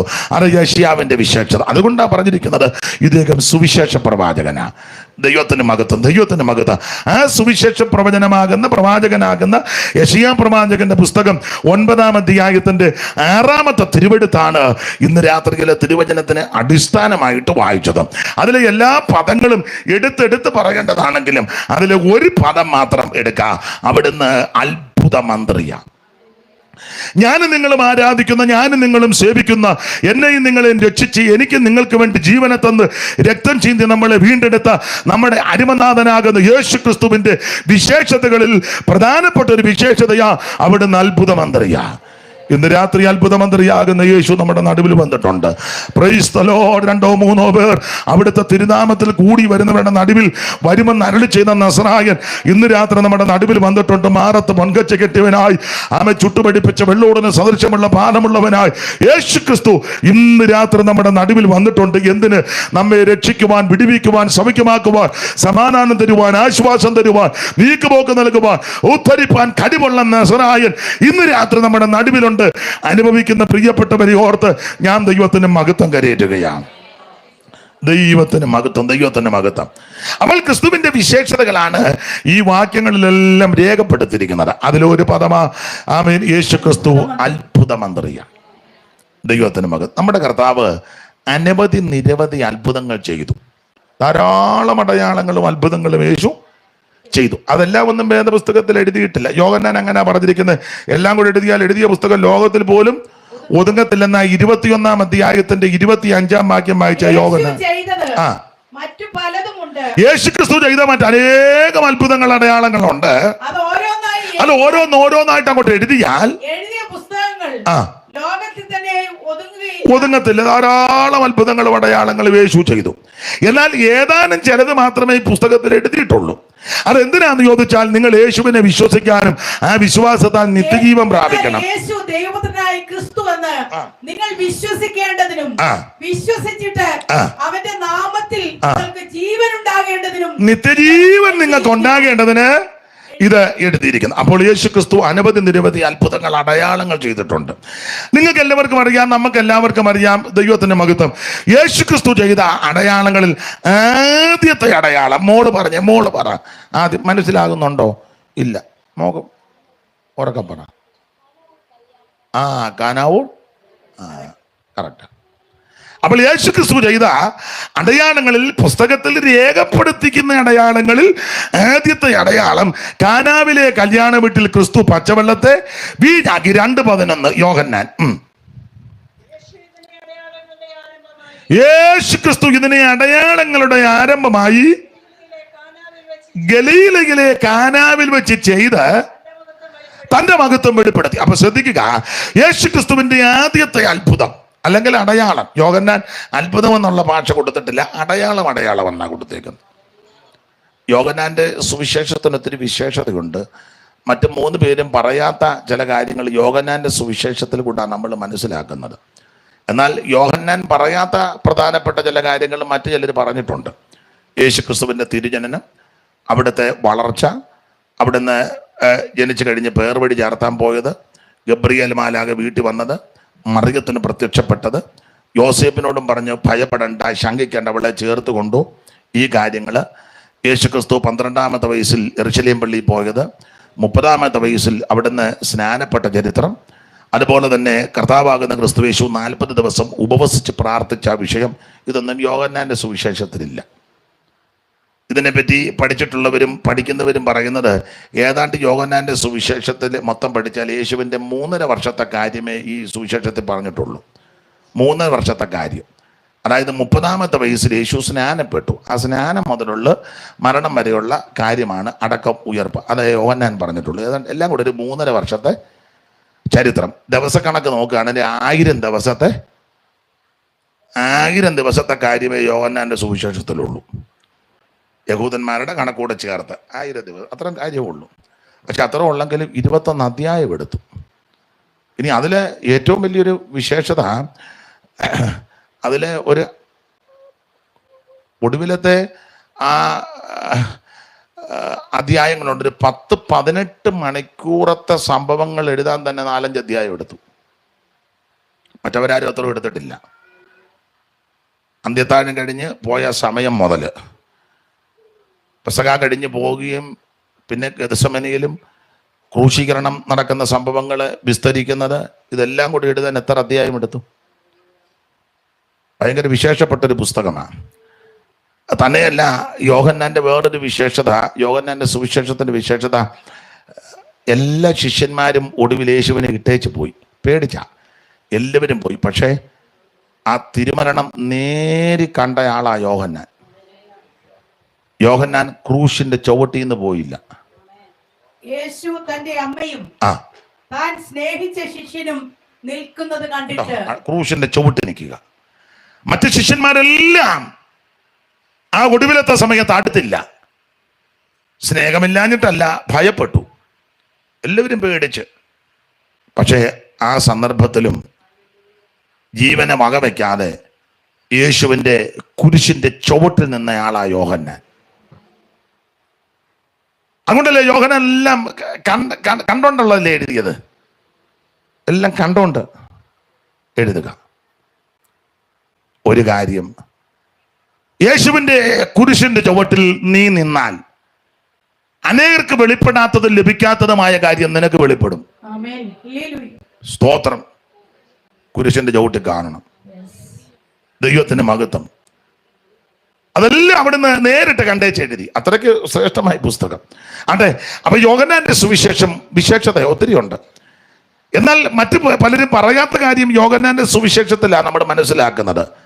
നിക്കോദോമസ് വന്നതും ശമരിയാക്കാരിയോട് സംസാരിച്ചതും ലാസറിനെ ഉയർപ്പിച്ചതും പെരുത്ത മീൻ അകപ്പെട്ടതും ആമൻ പിറവിയിലെ കുരുടനെ സൗഖ്യമാക്കിയതെല്ലാം യോഹന്നാന്റെ എഴുത്തിൽ കൂടിയാണ് നമ്മൾ മനസ്സിലാക്കുന്നത്.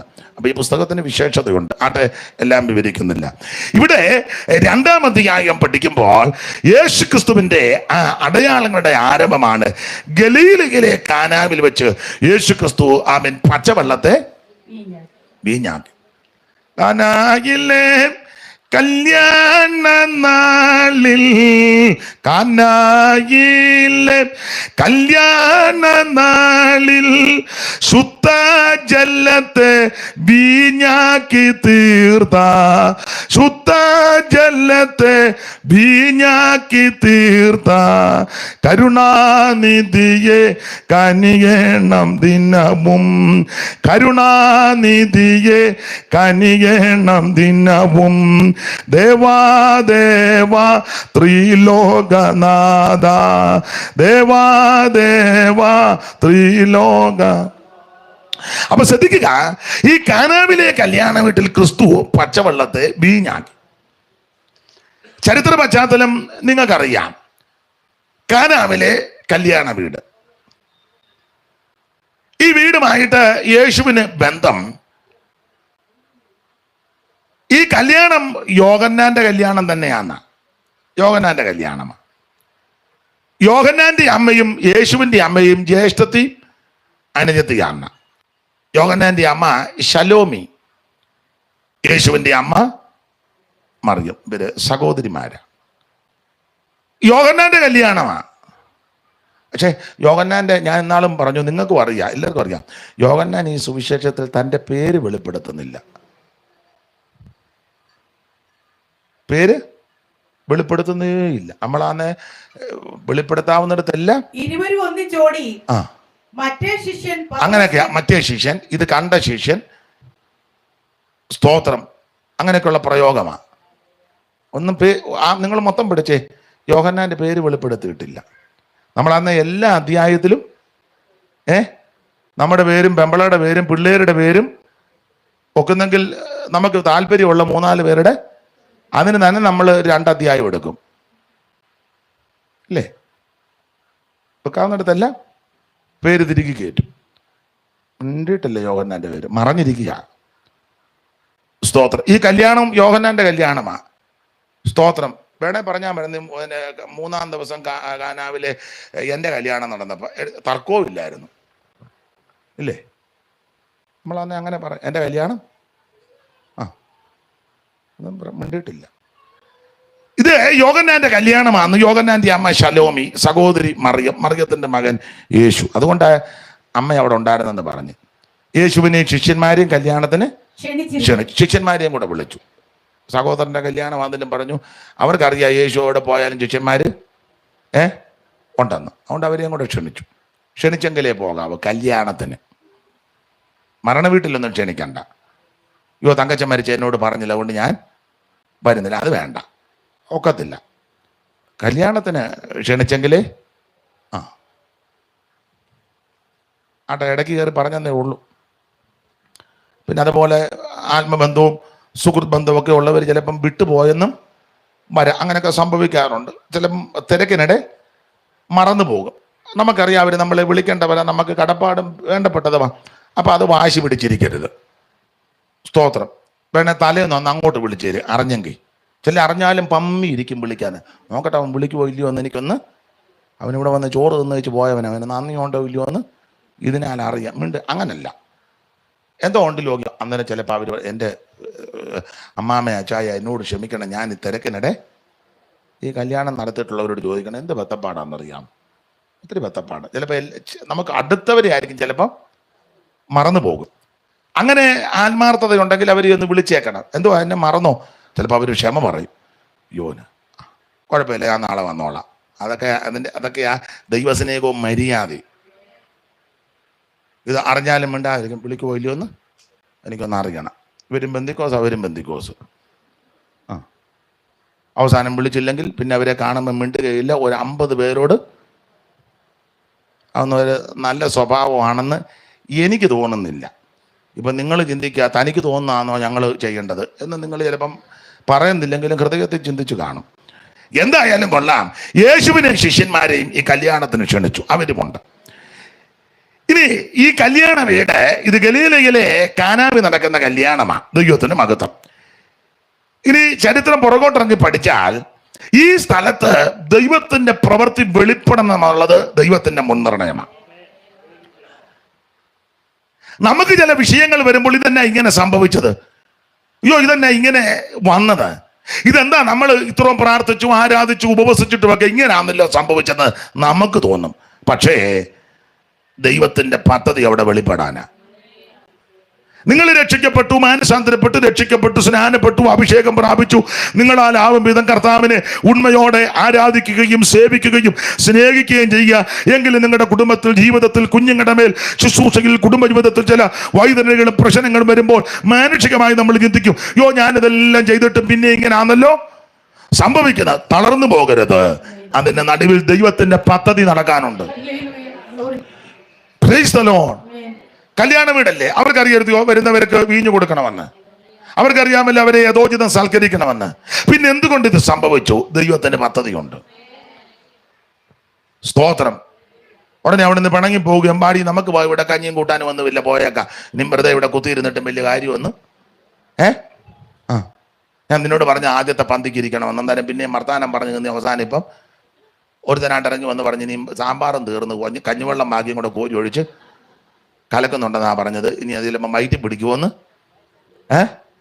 അറിയത്തില്ല, നമുക്ക് പോയേക്കാം. അങ്ങോട്ട് പോകുമ്പോൾ ഹോട്ടലിൽ വല്ലതും കിട്ടുകയാന്നേ തിന്നാ. ഉടനെ ഭർത്താവ് പറഞ്ഞത് ഇനി ഇങ്ങനത്തെ നാണം കെട്ട കേസിന് എന്നെ വിളിച്ചോണ്ട് നമ്മൾ കലക്കാവുന്നതിൻ്റെ പരമാവധി കലക്കും, ആ വീട്ടുകാരെ നാണം കെടുത്തുകയും ചെയ്യും. വേണേ എന്നൊക്കെ സാമ്പാർ കലത്തിൻ്റെ ഫോട്ടോ എടുത്ത് വരാനുള്ളവർക്ക് കൂടെ അയച്ചു. അവർക്ക് അയച്ചു ഇങ്ങോട്ട് വരേണ്ടതാണ്ട് ഇതാ കാലം. അവരെ നമ്മൾ നശിപ്പിക്കാവുന്നതിൻ്റെ അതല്ലേ ഇപ്പം ആത്മീക ലോകത്ത് നടക്കും. ഒരുത്തന്നെ എന്തെങ്കിലും ഒരു അപാകതയോ ഒരു പ്രയാസം വന്ന ഉടനെ അവനെ നശിപ്പിക്കല്ലേ, തകർക്കുകയല്ലേ നിന്ന്. സ്തോത്രം. എന്നുവെച്ച് സ്റ്റേജിൽ കയറി പറയോ ആത്മാക്കൾ നശിക്കുന്നത്. എടാ വന്നവനെ നിലനിർത്താധികം, ഇതിനകത്ത് വന്നവനെ ഒന്ന് പിന്നെയും പോകും ആന്ധ്രായിക്ക് ചൂടും പിടിച്ചു. ആദ്യം സഭയ്ക്കകത്ത് വന്നവനെ ഒന്ന് അവനാദ്യം ഒന്ന് നേരെ നിൽക്കട്ടെ. അവനെ എടുത്ത് കമത്തി അടിച്ച് അവൻ മലന്ന് കിടക്കുക, എഴുന്നേക്കാൻ പോലും മേലാതെ. പിന്നെ നമ്മൾ ആത്മാക്കളെ അവനെ ഇതുപോലെ ആക്കാൻ ആദ്യം വന്നതിനെ ഒന്ന് ചൊവ്വാക്കെ. ഞാൻ ഇടയ്ക്ക് കയറി പറഞ്ഞതേ ഉള്ളൂ. ഈ വീട് ദൈവത്തിന്റെ പദ്ധതി ഇവിടെ വെളിപ്പെടാനാ. അപ്പൊ ശ്രദ്ധിക്കുക, കാനാവിലെ ഈ കല്യാണ വീട്. ഇനി ശ്രദ്ധിക്കുക, ഈ സ്ഥലം ആശേർ മക്കൾക്ക് അവകാശമായി കൊടുത്ത സ്ഥലങ്ങളിൽ പെട്ടത് ഒന്നാണ്. ആശേർ മക്കളുടെ ഗോത്രത്തിന് ഉൽപ്പത്തി പുസ്തകം 49 അധ്യായത്തിന്റെ 20 വാക്യത്തിൽ യാക്കോബ് ഭാവികാലം സംബന്ധിച്ച് തലമുറയോട് പറയുന്ന കൂട്ടത്തിൽ ആശേറിനോട് പറഞ്ഞത് പോലെ അവന്റെ ആഹാരം ആശേരോ അവന്റെ ആഹാരം പുഷ്ടിയുള്ളത്, പിന്നെ ഇവർ രാജകീയ സാധു ഭോജനം നൽകും. ഇത് പ്രവചനം നേരത്തെ ഉള്ളതാ. അങ്ങനെ വർഷങ്ങൾ കഴിഞ്ഞപ്പോൾ ആശേർ മക്കൾക്ക് അവകാശമായി കൊടുത്ത ഭൂമിയിൽപ്പെട്ട ഒരു സ്ഥലവും കൂടെ കാന. 25 വാക്യമല്ലേ വായിച്ചേ? ആശേർ മക്കളുടെ ഗോത്രത്തിന് കുടുംബമായി അഞ്ചാമത്തെ നറുക്ക്. അപ്പോൾ ആശേർ മക്കളുടെ ഗോത്രത്തിന് കുടുംബമായി 5ാമത്തെ നറുക്ക് അടുത്തത്. അവരുടെ ദേശം ഹെൽക്കത്ത്, ഹനി, ബേദൻ. താനോട്ട് വായിച്ചു വരുമ്പോൾ ദേശങ്ങൾ, ഇനി അതിന്റെ 25 വാക്യം വായിച്ചേ. സൂര്യോദയത്തിന് തിരിഞ്ഞ് വടക്ക് സെബൂലൂനിലും ബേത്ത്ഏമെക്കിലും നെയ്യേലിലും കിഴക്കോട്ട് കാബൂല്, ഹെബ്രോൻ, കാന മതി. അപ്പോൾ ഇത് സെബുലൂന്റെ അതിരിലും ഹെബ്രോനും കാബൂലും കാനായും. അപ്പൊ കാബൂല്, ഹെബ്രോൻ, കാന, നെയ്യേല് ഇതെല്ലാം ഈ അവകാശ ഗോത്രത്തിൽപ്പെട്ട സ്ഥലങ്ങളാണ്, ആശേർ ഗോത്രത്തിൽ. അപ്പൊ ഉൽപ്പത്തി പുസ്തകം 49:20 ഗോത്രപിതാവാകുന്ന യാക്കോബ് ആശേറിനോട് പറഞ്ഞ ഭാഗമുണ്ട്. ആശേരെ, നിന്റെ ആഹാരം നീ രാജകീയ സ്വാദഭോജനം നൽകും. ഈ പ്രവചനം കിടക്കുക. ഈ പ്രവചനത്തിന്റെ വെളിച്ചത്തിൽ ഇവർക്ക് കൊടുത്ത സ്ഥലങ്ങളിൽ പെട്ടതാണ് കാബൂലും, നെയ്യേലും, കാനായും, ഹബ്രോനും, നഫ്താലിയുടെ അതിരുകളും എല്ലാം കൂടെ ചേർത്ത്. ഇനി മാത്രമല്ല, ഈ ദേശത്തിന് പ്രധാനപ്പെട്ട ഒരു പേരാണ് കാബൂൽ ദേശം. കാബൂല് വേദപുസ്തകം പഠിക്കുന്നവർക്കറിയാം. ദാവീദ് ദൈവാലയം പണിയുവാൻ ആഗ്രഹിച്ചു. തമ്പുരാൻ പറഞ്ഞ് പണിയണ്ട, അതിന് ആഗ്രഹമൊക്കെ നല്ലതാ, പക്ഷെ നിന്റെ കയ്യിൽ രക്തം പറ്റിയിട്ടുണ്ട്. നീ ഊരിയാവിന്റെ ഭാര്യയെ അവൻ ചതിച്ചാ കൊണ്ടുവന്ന്. നേരായ മാർഗത്തിൽ നേരും ചൊവ്വനും കല്യാണം കഴിച്ചതല്ല. നീ സൂത്രത്തിൽ, അങ്ങനെയുള്ള ആൾക്കാരുണ്ട്, സൂത്രത്തിൽ മിണ്ടുന്നില്ല. ഇവിടെ ഉണ്ടെന്നല്ല പറഞ്ഞത്, പൊതുവിലുണ്ടെന്നാ പറഞ്ഞത്. ഇനി ഇവിടെ ആരെങ്കിലും ഉണ്ടെങ്കിൽ അലോഗ്യം ഉണ്ടാക്കണ്ട, ഏതായാലും വന്നു പോയി. ഇനിയിപ്പം എന്നാ ഞാനിനി അത് പറയുന്നില്ല, വെറുതെ അലോഗ്യം ഉണ്ടാക്കുന്നില്ല. അപ്പോൾ ഇതേ സൂത്രത്തിലാ ബത്ശേബയെ കൊട്ടാരത്തിൽ കൊണ്ടുവന്നത്. ആ മനുഷ്യനെ കൊന്നു, ഊരിയാവെ കൊന്നു. ഇത് ദൈവം ഇതിന് ശിക്ഷ കൊടുത്തു. നിന്റെ കയ്യിൽ രക്തം വരണ്ടിട്ടുണ്ട്, അതുകൊണ്ട് നീ ആലയം പണിയണ്ട. പിന്നെ നിന്റെ ഉദരത്തിൽ നിന്ന് പുറപ്പെടുന്ന നിന്റെ മകന് ശലോമോൻ എനിക്ക് വേണ്ടി ആലയം പണി. ദാവീദിന്റെ മകനാകുന്ന ശലോമോൻ ദൈവാലയം പണിയുവാൻ ആർത്തിമുണ്ട്. അപ്പന്റെ സ്നേഹിതനാണ് ഹീരാമിനോട് തടി ചോദിച്ചു ലെബനോൻ വനത്തിൽ നിന്ന്. അപ്പോൾ ഹീരാം പറഞ്ഞു, ആവശ്യം പോലെ തടി വെട്ടാൻ പറഞ്ഞു. അങ്ങനെ സീദോന്യരും മരം മുറിക്കുവാൻ സമർത്ഥന്മാരാകയാൽ അവരെ ലെബനോൻ വനത്തിലോട്ട് കയറ്റിവിട്ട് സരളവൃക്ഷങ്ങളും ദേവദാരുവും ചിലയിടങ്ങളിൽ ഒലിവ് വൃക്ഷങ്ങളും എല്ലാം കൂടെ വെട്ടി ക്രമപ്പെടുത്തി കൊണ്ടുവന്ന് അത് സമുദ്രം വഴി കൊണ്ടുവന്ന് കെട്ടി ചങ്ങാടമാക്കി സമുദ്രത്തൂടെ കൊണ്ടുവന്ന് സൂബിൽ കൊണ്ട് കൊടുത്തപ്പോൾ ശലോമോന്റെ ആൾക്കാർ സൂബിൽ നിന്ന് തടിയെല്ലാം കൊണ്ട് വലിച്ച് കരക്ക് കയറ്റി കൊണ്ടുവന്ന് ക്രമപ്പെടുത്തി പണിത ദൈവാലയമാണ് ശലോമോന്റെ ദേവാലയം എന്നറിയപ്പെടുന്നത്. അപ്പോൾ ഹീരാം ഈ ഹീരാം എന്ന് പറഞ്ഞാൽ സോർ രാജാവാകുന്ന ഹീരാം. സോർ രാജാവായ ഹീരാം. പുള്ളിക്കാരിക്ക് വചനത്തിൽ നല്ല തിട്ടമാണ്. അത് ഞാൻ പറഞ്ഞു, ഇന്നും നാളെ ഇവിടെ വരണേന്ന് പറഞ്ഞു. മാത്തുടിച്ചാനും ബന്ധപ്പാടുണ്ടെങ്കിലും അവരെ കൊണ്ടുവന്നിട്ടുണ്ട്. ഒക്കെന്നെങ്കിൽ നാളെയും കൂടെ വരികയായിരുന്ന നല്ലതായിരുന്നു. നോക്ക് ദൈവത്തിൻ്റെ മഹത്വം.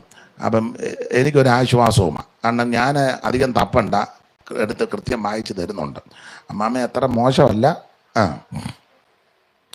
അപ്പൊ ശ്രദ്ധിക്കുക, ഈ സോർ രാജാവാകുന്ന ഹീരാം, സോർ രാജാവാ. സങ്കീർത്തനത്തിൽ വായിക്കുന്നത് സോർ രാജാക്കന്മാർ, സോർ നിവാസികൾ ദേശത്തിലെ ധനവാന്മാരാ. 12 വാക്യമല്ലേ വായിച്ചേ? 45-12 സങ്കീർത്തനം. കല്യാണത്തിന് വായിക്കുന്നില്ലയോ? 45:12 സോർ നിവാസികൾ ദേശത്തിലെ ധനവാന്മാർ തന്നെ അവർ കാഴ്ച വെച്ച് മുഖപ്രസാദം. സോർ നിവാസികൾ ജനത്തിലെ ഭയങ്കര കാശുകാരാ സോർ നിവാസികൾ. ഭയങ്കര കാശ് സോർ നിവാസികൾ. സ്തോത്രം. അപ്പം ഒരു കർത്താവിന് ദാസൻ പറഞ്ഞതുപോലെ സോർ നിവാസികൾ ഭയങ്കര കാശുകാരാ. നമ്മൾ കല്യാണത്തിന് ഈ സങ്കീർത്തനമാ വായിക്കുന്നത്, പക്ഷേ കേറ്ററിംഗാൻ്റെ പൈസ ഇതുവരെ കൊടുത്തിട്ടില്ല. വായിച്ച സങ്കീർത്തനം സോർ നിവാസികൾ ജനത്തിലെ ഭയങ്കര കാശുകാരാണ്. വായിച്ച സങ്കീർത്തനം പറ. വീഡിയോക്കാരൻ്റെ കാശും കൊടുത്തില്ല. അവൻ പറഞ്ഞ് കാശ് തരാതെ ഫോട്ടോ ഒരെണ്ണം കാണിക്കുകയല്ലെന്ന്. നമ്മുടെ വിഷയമല്ല, വിട്ടേക്കാം. അപ്പൊ ഇവര് ധനാഢ്യന്മാരാ സോർ നിവാസികൾ. അപ്പൊ സോർ രാജാവാണ് ഹീരാം. ഈ ഹീരാം ദാവീദിന് ശലോമോന് തടി ഇഷ്ടം പോലെ കൊടുത്തു. അപ്പോൾ ഇഷ്ടം പോലെ തടി കൊടുത്ത് ദേവദാരുക്കളും സരളവൃക്ഷം ഇതെല്ലാം കൂടെ കൊടുത്ത് ഈ ആലയം പണിതപ്പം ശലോമോനൊരു ആഗ്രഹം, ഈ തടി തന്ന പുള്ളിക്ക് അല്ലെങ്കിൽ ദൈവാലയം പണിയുവാൻ ഈ തടിയും സരളവൃക്ഷവും ദേവദാരും ഒക്കെ തന്ന ഈ രാജാവിന് എന്തെങ്കിലും പാരിതോഷികം കൊടുക്കണം. അതൊരു ന്യായമല്ലേ? അപ്പോൾ ശലോമോൻ രാജാവ് വലിയ ബുദ്ധിമാനാ, ഭയങ്കര അതിബുദ്ധിയാ. അത് ദൈവം കൊടുത്ത ബുദ്ധിയാ. ബുദ്ധിമാനായ രാജാവ് ഈ സോർ രാജാവിനെ ശലോമോൻ 20 പട്ടണം കൊടുത്തു. 20 പട്ടണം. അടുത്ത ഇനി ആ 9:10 മുതൽ വായിച്ചു. ശലോമോൻ യഹോവയുടെ ആലയം, രാജധാനി എന്നീ 2 ഭവനവും 20 സംവത്സരം കൊണ്ട് പണിത ശേഷം 20 കൊല്ലം കൊണ്ട് പണിത ശേഷം സോർ രാജാവാകുന്ന ഹീരാം ശലോമോന് അവന്റെ ഇഷ്ടം പോലെയൊക്കെയും ദേവദാരുവും സരളമരവും സ്വർണവും കൊടുത്തിരുന്നത് കൊണ്ട് ശലോമോൻ രാജാവ് ഹീരാമിന് ഗലീല ദേശത്ത് 20 പട്ടണം കൊടുത്തു. 20 പട്ടണം കൊടുത്തു. അപ്പോൾ 20 പട്ടണം തടി തന്നതിന് പാരിതോഷികമായിട്ട് 20 പട്ടണം കൊടുത്തു. അടുത്തത് ശലോമോൻ ഹീരാമിന് കൊടുത്ത പട്ടണങ്ങളെ കാണേണ്ടതിന് അവൻ സോരിൽ നിന്ന് വന്നു. കാശുള്ളവനാ, കാശുകാര, എന്നാലും പുള്ളി വന്നു. എന്നാൽ അവ അവന് ബോധിച്ചില്ല. ഹീരാമിന് ഇത് ബോധിച്ചില്ല. ഈ കൊടുത്ത പട്ടണം 20 ബോധിച്ചില്ല. സഹോദര, നീ എനിക്ക് തന്ന ഈ പട്ടണങ്ങൾ എന്താ എന്ന് അവൻ പറഞ്ഞു. അവിടെ മാന്യമായിട്ടൊക്കെ എഴുതിയേക്കുന്നത് സോർ രാജാവ് പറഞ്ഞത് ഞാനങ്ങ് പറയാ, എടാ നീ ഇങ്ങനെ ഈ മനുഷ്യനെ കളിപ്പിക്കരുത് കേട്ടോ.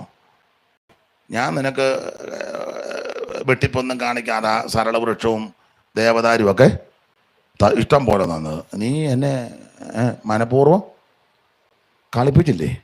അങ്ങനെ കളിപ്പിക്കുന്ന ആൾക്കാർ നമ്മുടെ ഇടയിലുണ്ട്, ഇല്ലേ? ഉള്ള ഒത്തിരി പേരുണ്ട്. ഗുരുകുല വിദ്യാഭ്യാസം 3 വർഷം പഠിച്ച്, ഗുരുവിൻ്റെ കൂടെ ഇരുന്ന് പഠിച്ചെല്ലാം അവിടെ തന്നെ ഗുരുകുലത്തിൽ പഠിച്ച് അവസാനം ഗുരു പറഞ്ഞു, എല്ലാവരും നാളെ ദക്ഷിണ കൊണ്ടുവരണം.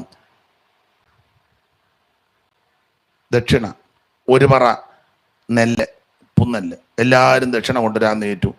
ഇനി നിങ്ങൾ വീടുകളിൽ പൊക്കോ, നാളെ ദക്ഷിണയായിട്ട് വരണം 1 പറ നെല്ല്. ശിഷ്യന്മാരെല്ലാം പോയി രാത്രി വിശ്രമിച്ച് ഓരോ ശിഷ്യനും ചിന്തിക്കുക, 9 പേരും ഓരോ പറ നെല്ല് കൊണ്ടുവരും, അതുകൊണ്ട് ഞാൻ 1 പറ പതിരേ കൊണ്ടുപോകുന്നുള്ളൂ. 9 പറ നെല്ലിൻ്റെ കൂടെ 1 പറ പതിര് മിക്സ് ചെയ്യുമ്പം പ്രത്യേകമായിട്ട് അറിയത്തില്ലല്ലോ. 10 ശിഷ്യന്മാർ ഇത് തന്നെ ചിന്തിച്ച് 10 പേരും രാവിലെ 10 പേരും ഓരോ പറ പതിരുമായിട്ട് വന്നു. എങ്ങനെയുണ്ട് ഗുരുദക്ഷിണ? എനിക്ക് തോന്നുന്നത് മലയാളികളാണോ എന്നൊരു എൻ്റെ ചിന്തയാ. അല്ല, ദൈവത്തെ കളിപ്പിക്കുന്ന ആൾക്കാരുണ്ട്. മലാക്കി അങ്ങനല്ലേ ചോദിച്ചേക്കുന്നത്, തോൽപ്പിക്കാമോ? അങ്ങനെയൊക്കെ ചോദ്യങ്ങളുണ്ട്. ഞാൻ ആ ഭാഗത്തേക്ക് പോകുന്നില്ല. അപ്പോൾ ശലോമോനോട് ഹീരാം ചോദിച്ചു, എൻ്റെ സഹോദര, ഇങ്ങനെയൊക്കെ കളിപ്പിക്കാവോ? നീ തന്ന പട്ടണം ഇത് എന്തുവാ ഇത്? വായിച്ചേ. അല്ലയോ സഹോദര, നീ എനിക്ക് തന്ന ഈ പട്ടണങ്ങൾ എന്ത്? അയ്യോ, ഈ പട്ടണങ്ങൾ എന്ത്? അവയ്ക്ക് ഇന്നുവരെയും കാബൂൽ ദേശം എന്ന് പേരായിരിക്കുന്നു എന്ന് പറഞ്ഞ് കാബൂൽ ദേശം ഈ ദേശത്തിന്റെ വിശേഷതയല്ല ഇതിന്റെ കുഴപ്പടി. ഒന്ന്, ഇത് അന്ധകാര ദേശമാണ്. രണ്ട്, ഇത് തിമിരമുള്ള ദേശമാണ്. മൂന്ന്, ഇത് കഷ്ടതയുള്ള ദേശമാണ്. വായിച്ചേ 9:1 മുതൽ വായിച്ചു. 9-ാം അധ്യായത്തിന്റെ 1 മുതൽ വായിച്ചേ. യെശയ്യാവ് വായിച്ചു.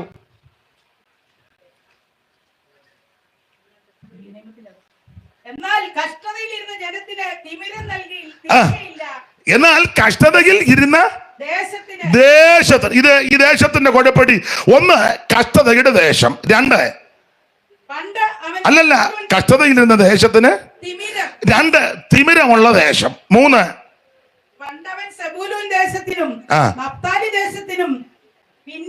ഭിന്നതയല്ല, ഹീനത. അപ്പൊ മൂന്ന്, ഹീനതയുള്ള ദേശം, കഷ്ടതയുള്ള ദേശം, തിമിരമുള്ള ദേശം, ഹീനതയുള്ള ദേശം. പിന്നെ അവൻ കടൽ വഴിയായി യോർദാനക്കരയുള്ള ജാതികളുടെ മണ്ഡലത്തിന് മഹത്വം വരുത്തി. അപ്പൊ ശ്രദ്ധിക്കേ, അപ്പൊ ഇവിടെ 3 പദമായി എടുത്ത് കഷ്ടത, തിമിരം, ഹീനത ഉള്ള ദേശം. ഇതാ കാബൂൽ ദേശം. അപ്പൊ ആശേർ മക്കൾക്ക് അവകാശമായി കൊടുത്ത ദേശത്തിൽപ്പെട്ടത് ആ കാബൂല്. ഇത് ശലോമോന് പണ്ട് ഹീരാമിന് കൊടുത്ത ദേശം കൂടെ ആ കാബൂല്. കഷ്ടത, തിമിരം, ഹീനത ഉള്ള ദേശം. അതുകൊണ്ടാ ഹീരാം ചോദിച്ചു, എന്റെ സഹോദര ഇത് എങ്ങനെയാന്നോടാ തരുന്നേ? കൊടുക്കുകയാണെങ്കിൽ നീ നേരും ചൊവ്വനും. ഞാൻ ദൈവമക്കളോട് പറയാ, എന്ത് കൊടുത്താലും നന്നായിട്ട് കൊടുക്കണം, നല്ലതുപോലെ കൊടുക്കണം. എനിക്ക് ആ വിഷയത്തിൽ ഒരല്പം പ്രാഗൽഭ്യമുണ്ട്. സ്തോത്രം. 10 ദൈവമക്കൾ വീട്ടിൽ വന്ന് പ്രാർത്ഥിക്കുക. അവർക്ക് ഒരു ചായ കൊടുക്കുമ്പോൾ നല്ല ചായ, ഇപ്പൊ ഞങ്ങൾ ഇവിടെ നല്ല ചായ ഇട്ട് തന്നു, ദൈവം സഹായിക്കട്ടെ, അനുഗ്രഹിക്കട്ടെ. നിങ്ങളെല്ലാവരും അങ്ങനെ ചെയ്യുന്നവരാ, അഭിനന്ദിക്കുന്നു. സ്തോത്രം. അവരെയൊക്കെ ദൈവം അനുഗ്രഹിക്കട്ടെ. നമ്മൾ എന്ത് ചെയ്താലും നല്ലതുപോലെ ചെയ്യണം, ഉഴപ്പരുത്. ഒരു സ്തോത്രമേ പറഞ്ഞുള്ളെങ്കിലും നല്ല വൃത്തിയായിട്ട് സ്തോത്രം. അല്ല ഷൂള പഠിച്ചിട്ട് നല്ലതല്ല. ഹല്ലേലൂയ നല്ല വൃത്തിയായിട്ട് പറയണം. ഒറ്റ പ്രാവശ്യമേ കൈ അടിച്ചുള്ളെങ്കിലും നന്നായിട്ട്. എന്ത് ചെയ്താല് മർക്കോസ് 7:37 അവൻ സകലതും നന്നായി ചെയ്തെന്നാ. നാം ആരാധിക്കുന്ന സേവിക്കുന്ന നമ്മുടെ കർത്താവെല്ലാം നന്നായി ചെയ്യുന്നവനാ. ദൈവത്തെ ആരാധിക്കുമ്പോൾ നന്നായിട്ട് ആരാധിക്കണം. സ്തോത്രം ചെയ്യുമ്പോൾ നല്ലതുപോലെ സ്തോത്രം ചെയ്യണം. ആമേൻ. ദൈവത്തെ മഹത്വപ്പെടുത്തുമ്പോൾ നന്നായി ദൈവത്തെ മഹത്വപ്പെടുത്തണം. എന്തായാലും കൊടുത്താൽ നല്ലതുപോലെ കൊടുക്കണം. സ്തോത്രം. എന്ത് ചെയ്താലും എൻ്റെ ഭാഷ പറഞ്ഞാൽ കളിപ്പിക്കരുത്. മനുഷ്യനെയും കളിപ്പിക്കരുത്, അതാ. മനുഷ്യനെ കളിപ്പിച്ചാൽ പിന്നെ എന്ത് ചെയ്യുമൊക്കെ നീക്ക് പോക്ക് നമുക്ക് ഒപ്പിക്കാം. ദൈവത്തെ കളിപ്പിച്ചാൽ നമ്മളെല്ലാം പറയും ദയാലുവോട് ദയാലുവാ, നിഷ്കളങ്കനോട് അടുത്ത പദം പറയും. അത് ആദ്യം ചിന്തിക്കേണ്ടത്. ദൈവത്തിന് മഹത്വം. നല്ല മനസ്സോടെ നല്ലതുപോലെ ചെയ്തേ ദൈവം നിനക്കൊരു ദോഷവും വരുത്തുകയല്ല.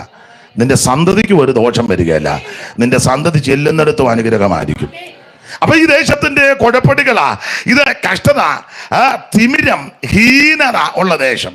അതുകൊണ്ടാ ഹീരാൻ ചോദിച്ചു, സഹോദര എന്തുവാ ഈ ദേശം? ഇതാണോ എനിക്ക് തരുന്നത്? ഇങ്ങനെയുള്ള ദേശം. ദൈവത്തിന് മഹത്വം. ഈ ദേശമാണ് കാബൂൽ ദേശം. സ്തോത്രം.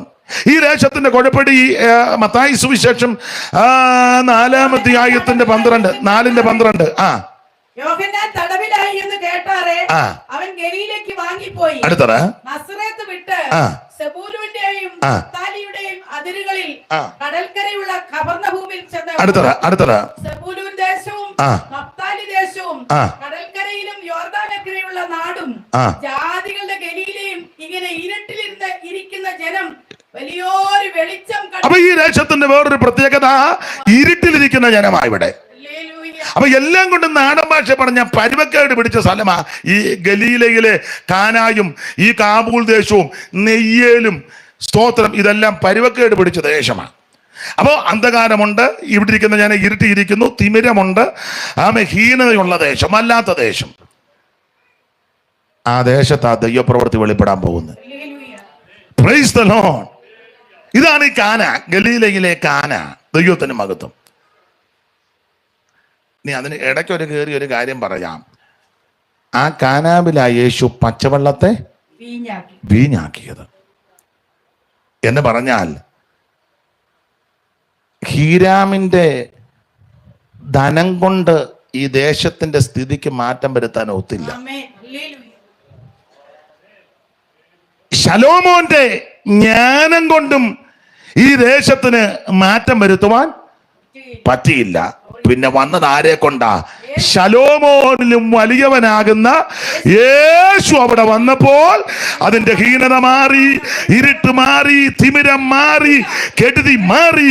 ഇന്ന് പകൽ അവൻ നിന്റെ സമ്പത്ത് കൊണ്ടോ ജ്ഞാനം കൊണ്ടോ അവൻ മാറ്റം വരുത്താൻ കഴിയാത്ത വിഷയത്തിനും ദേശത്തിനും കുടുംബത്തിനും വ്യക്തികൾക്കും മാറ്റം വരുത്താൻ കഴിവുള്ളവനാണ് ശലോമോനിലും വലിയവനാകുന്ന നസറയനാകുന്ന യേശു.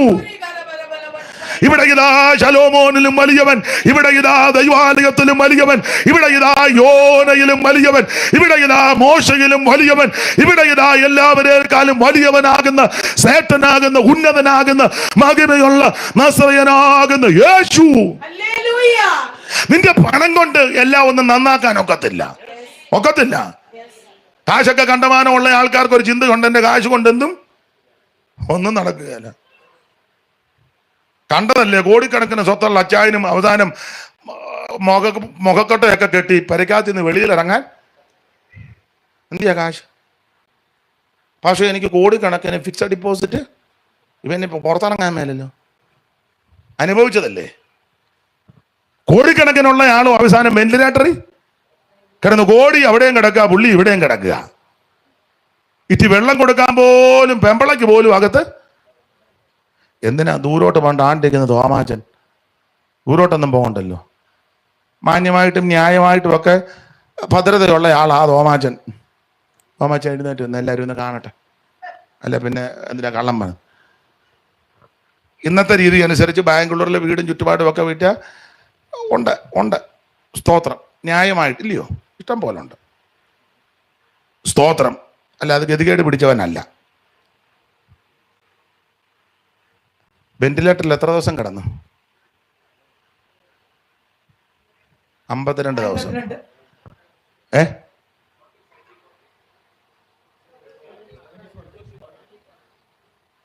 74 ദിവസം. മൊത്തം 74 ദിവസം. അമ്മ പിന്നെ 52 എന്ന് പറഞ്ഞു. ആദ്യം 52, ബാക്കി പിന്നെ മൊത്തം 70 ഉണ്ടോ? 72 ദിവസം കിടന്നു. കൂടെ കിടന്ന് 200 പേരാ കിടന്ന്. 199 മരിച്ചു. തോമാച്ചൻ മാത്രം വെളിയിൽ വന്നു. മറ്റവർ മരിച്ചതിൽ സന്തോഷിച്ചല്ല പറഞ്ഞ, ദുഃഖമുണ്ട്. അഗാധ ദുഃഖം നമുക്കുണ്ട്. പക്ഷെ ദൈവത്തിന്റെ ഹിതമാണ്. 199 പേരും ഐസിയുവിൽ കിടന്നവരും മരിച്ചു. 200ാമത് അദ്ദേഹവും മരിക്കുന്നെന്ന് ചിന്തിച്ചതാ വെളിയിലിറക്കി. അനേക ദൈവമക്കൾ പ്രാർത്ഥിച്ചു. ദൈവം അത്ഭുതം ചെയ്തു. ഇരുന്നു. കാശ് കൊണ്ടൊന്നും നടക്കുകയല്ല. Praise the Lord. പണം കൊണ്ടൊന്നും നടക്കുകയല്ലെന്ന്. ഹീരാമിന്റെ ധനം കൊണ്ട് ഈ ദേശത്തിന്റെ ഹീനത മാറ്റാനൊത്തില്ല, ഇരുട്ട് മാറ്റാനൊത്തില്ല. സ്തോത്രം. ഇതിന്റെ തിമിരം മാറ്റാനൊത്തില്ല. എന്നാൽ തിമിരം മാറ്റുവാൻ, ഹീനത മാറ്റുവാൻ, ഇരുട്ട് മാറ്റുവാൻ കഴിവുള്ള ഒരുവനുണ്ട്, നസറേയനാകുന്ന യേശു. ഇന്ന് രാത്രി ആ യേശുവിന്റെ അടുക്കൽ നീ മുട്ടുമടക്ക്. യേശുവിന് ഹൃദയം കൊടുക്ക്. യേശുവിനെ രക്ഷിതാവായി സ്വീകരിക്ക്. യേശുവിനെ അടിയറവ് പറ. യേശുവിനായി സമർപ്പിക്ക്. യേശുവിനായി ജീവിക്ക്. നിന്റെ ഹീനത മാറ്റി, പരാജയം മാറ്റി, നിരാശ മാറ്റി, തകർച്ച മാറ്റി, പാളിച്ച മാറ്റി, ജീവിതത്തെ ധന്യമാക്കുവാൻ, നിന്നെ രക്ഷപ്പെടുത്തുവാൻ, നിന്നെ സഹായിപ്പാൻ കഴിവുള്ള യേശു ക്രിസ്തു ഇന്ന് രാത്രി നമ്മുടെ നടുവിലുണ്ട്. അനുഭവിക്കുന്ന ദൈവമക്കൾ ഇന്ന് രാത്രി ദൈവത്തിന് മഹത്വം കൊടുക്കുക. ദൈവത്തിന് മഹത്വം. ഉടമന തലപട പല തിരിപ്പിക പല പടമന. യേശു വന്നിട്ടുണ്ട്. നിന്നെ വിടുവിക്കുവാൻ, നിന്നെ രക്ഷിക്കുവാൻ, നിന്നെ സഹായിപ്പാൻ, നിന്നെ ഉദ്ധരിക്കാൻ കഴിവുള്ള നസറായൻ ഇന്ന് രാത്രി നമ്മുടെ നടുവിൽ വന്നിട്ടുണ്ട്. എന്റെ യേശു ജനിക്കും നല്ലവൻ, അവൻ ഇന്നുമെന്ന് മതിയായവൻ. ആപത്തിൽ രോഗത്തിൽ വൻപ്രയാസങ്ങളിൽ മനമേ അവൻ മതിയായവൻ. ആപത്തിൽ രോഗത്തിൽ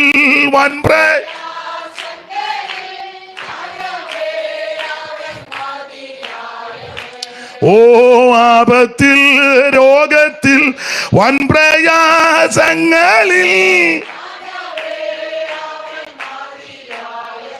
കരമുയർത്ത് ദൈവത്തിന് മഹത്വം കൊടുക്കുക. ഹീരാമിന്റെ ധനം കൊണ്ട് മാറ്റം വരുത്താത്തതാ അവൻ സ്തോത്രം യേശുവിന്റെ കൃപയാൽ മാറ്റം വരുത്തിയത്. ശലോമോന്റെ ജ്ഞാനം കൊണ്ടും ഈ ദേശത്തിന്റെ ഹീനതയൊത്ത് ഇവരെ ഒന്നും മാറ്റാനൊത്തില്ല. പക്ഷെ യേശു വന്നു കഴിഞ്ഞപ്പോൾ ഇരുട്ടിലിരുന്ന ജനം വലിയൊരു വെളിച്ചം കണ്ടു. പണം കൊണ്ടും പ്രതാപം കൊണ്ടും കുടുംബശ്രേഷ്ഠത കൊണ്ടും നിന്റെ സ്തോത്ര പൊസിഷൻ കൊണ്ടും പൊളിറ്റിക്കൽ ബലം കൊണ്ടും സാമുദായിക ബലം കൊണ്ടും കായബലം കൊണ്ടും നടക്കാത്ത വിഷയം നടത്തി തരുവാൻ കഴിവുള്ള ഒരുവനേ ഉള്ളൂ, യേശു ക്രിസ്തു മാത്രം. മറ്റൊരുത്തലും രക്ഷയില്ല. നാം രക്ഷിക്കപ്പെടുവാൻ ആകാശത്തിന് കീഴിൽ മനുഷ്യരുടെ കിടയിൽ നൽകപ്പെട്ട ഒരേ ഒരു നാമം യേശുവിന്റെ നാമം. കരമുയർത്തി ദൈവത്തെ സ്തുതിക്കുക. ഞാൻ ഈ പ്രസംഗത്തിന്റെ മുഖവര പറഞ്ഞതേ ഉള്ളൂ. ദൈവം അനുവദിച്ചാൽ നാളെയും മറ്റന്നാളും നമുക്ക് ദൈവവചനം വീണ്ടും ചിന്തിക്കാം. മറക്കരുത്, നടത്തിപ്പാണെങ്കിൽ ഇതിന്റെ ബാക്കിയായിരിക്കും നാളെ പ്രസംഗിക്കുന്നത്. എല്ലാവരും വളരെ പ്രാർത്ഥനയോടെ ആയിരിക്കാം. കർത്താവിന്റെ മകത്ത് 8:30 കഴിഞ്ഞില്ല. ഇന്ന് ഇത് മതി, ഇത് മതിയല്ലോ, മതി. നാളെ പരിഭാഷയ്ക്ക് ആളിനെ വെക്കുന്നെങ്കിൽ വെച്ചു, തമിഴിൽ വായിക്കാൻ ഒരാളുണ്ടെങ്കിൽ നാളെ വെച്ചു, കുഴപ്പമൊന്നുമില്ല. നിങ്ങളെല്ലാവരും നാളെ, ഞാനെല്ലാം പറഞ്ഞിട്ട് നിങ്ങൾ വരാതിരുന്നാൽ നിങ്ങൾ വരുമോ? വരുമോ? അല്ലെങ്കിൽ ഞാനിന്ന് തിരുവല്ലയ്ക്ക് പോകാൻ വൈകിട്ട്. വരത്തില്ലേ? വാ. ദൈവം നിങ്ങളെ എല്ലാവരെയും അനുഗ്രഹിക്കട്ടെ. എനിക്ക് വേണ്ടിയും സഹോദരന്മാർക്ക് വേണ്ടിയും ദൈവമക്കൾക്ക് വേണ്ടിയും പ്രാർത്ഥിക്കുക. യേശു മാത്രം ഏക ദൈവം, യേശു ക്രിസ്തു മാത്രം രക്ഷകൻ, യേശു ക്രിസ്തുവിൽ കൂടി മാത്രം രക്ഷ, യേശു ക്രിസ്തുവിൽ കൂടി മാത്രമാണ് നിത്യതയിലെത്തുന്നത്. ആ അനുഭവം പ്രാപിച്ച് നല്ല കൃപ പ്രാപിച്ച് കർത്താവിൻ്റെ വരവിനായിട്ട് ഒരുങ്ങുവാൻ ദൈവം സഹായിക്കട്ടെ എന്ന് ഓർപ്പിച്ച് എൻ്റെ വാക്കിൽ നിന്ന് ഇന്ന് രാത്രി വിട ചൊല്ലുന്നു. പ്രാർത്ഥിക്കണമെന്ന് അപേക്ഷിക്കുന്നു. ദൈവം നിങ്ങളെല്ലാം അനുഗ്രഹിക്കും.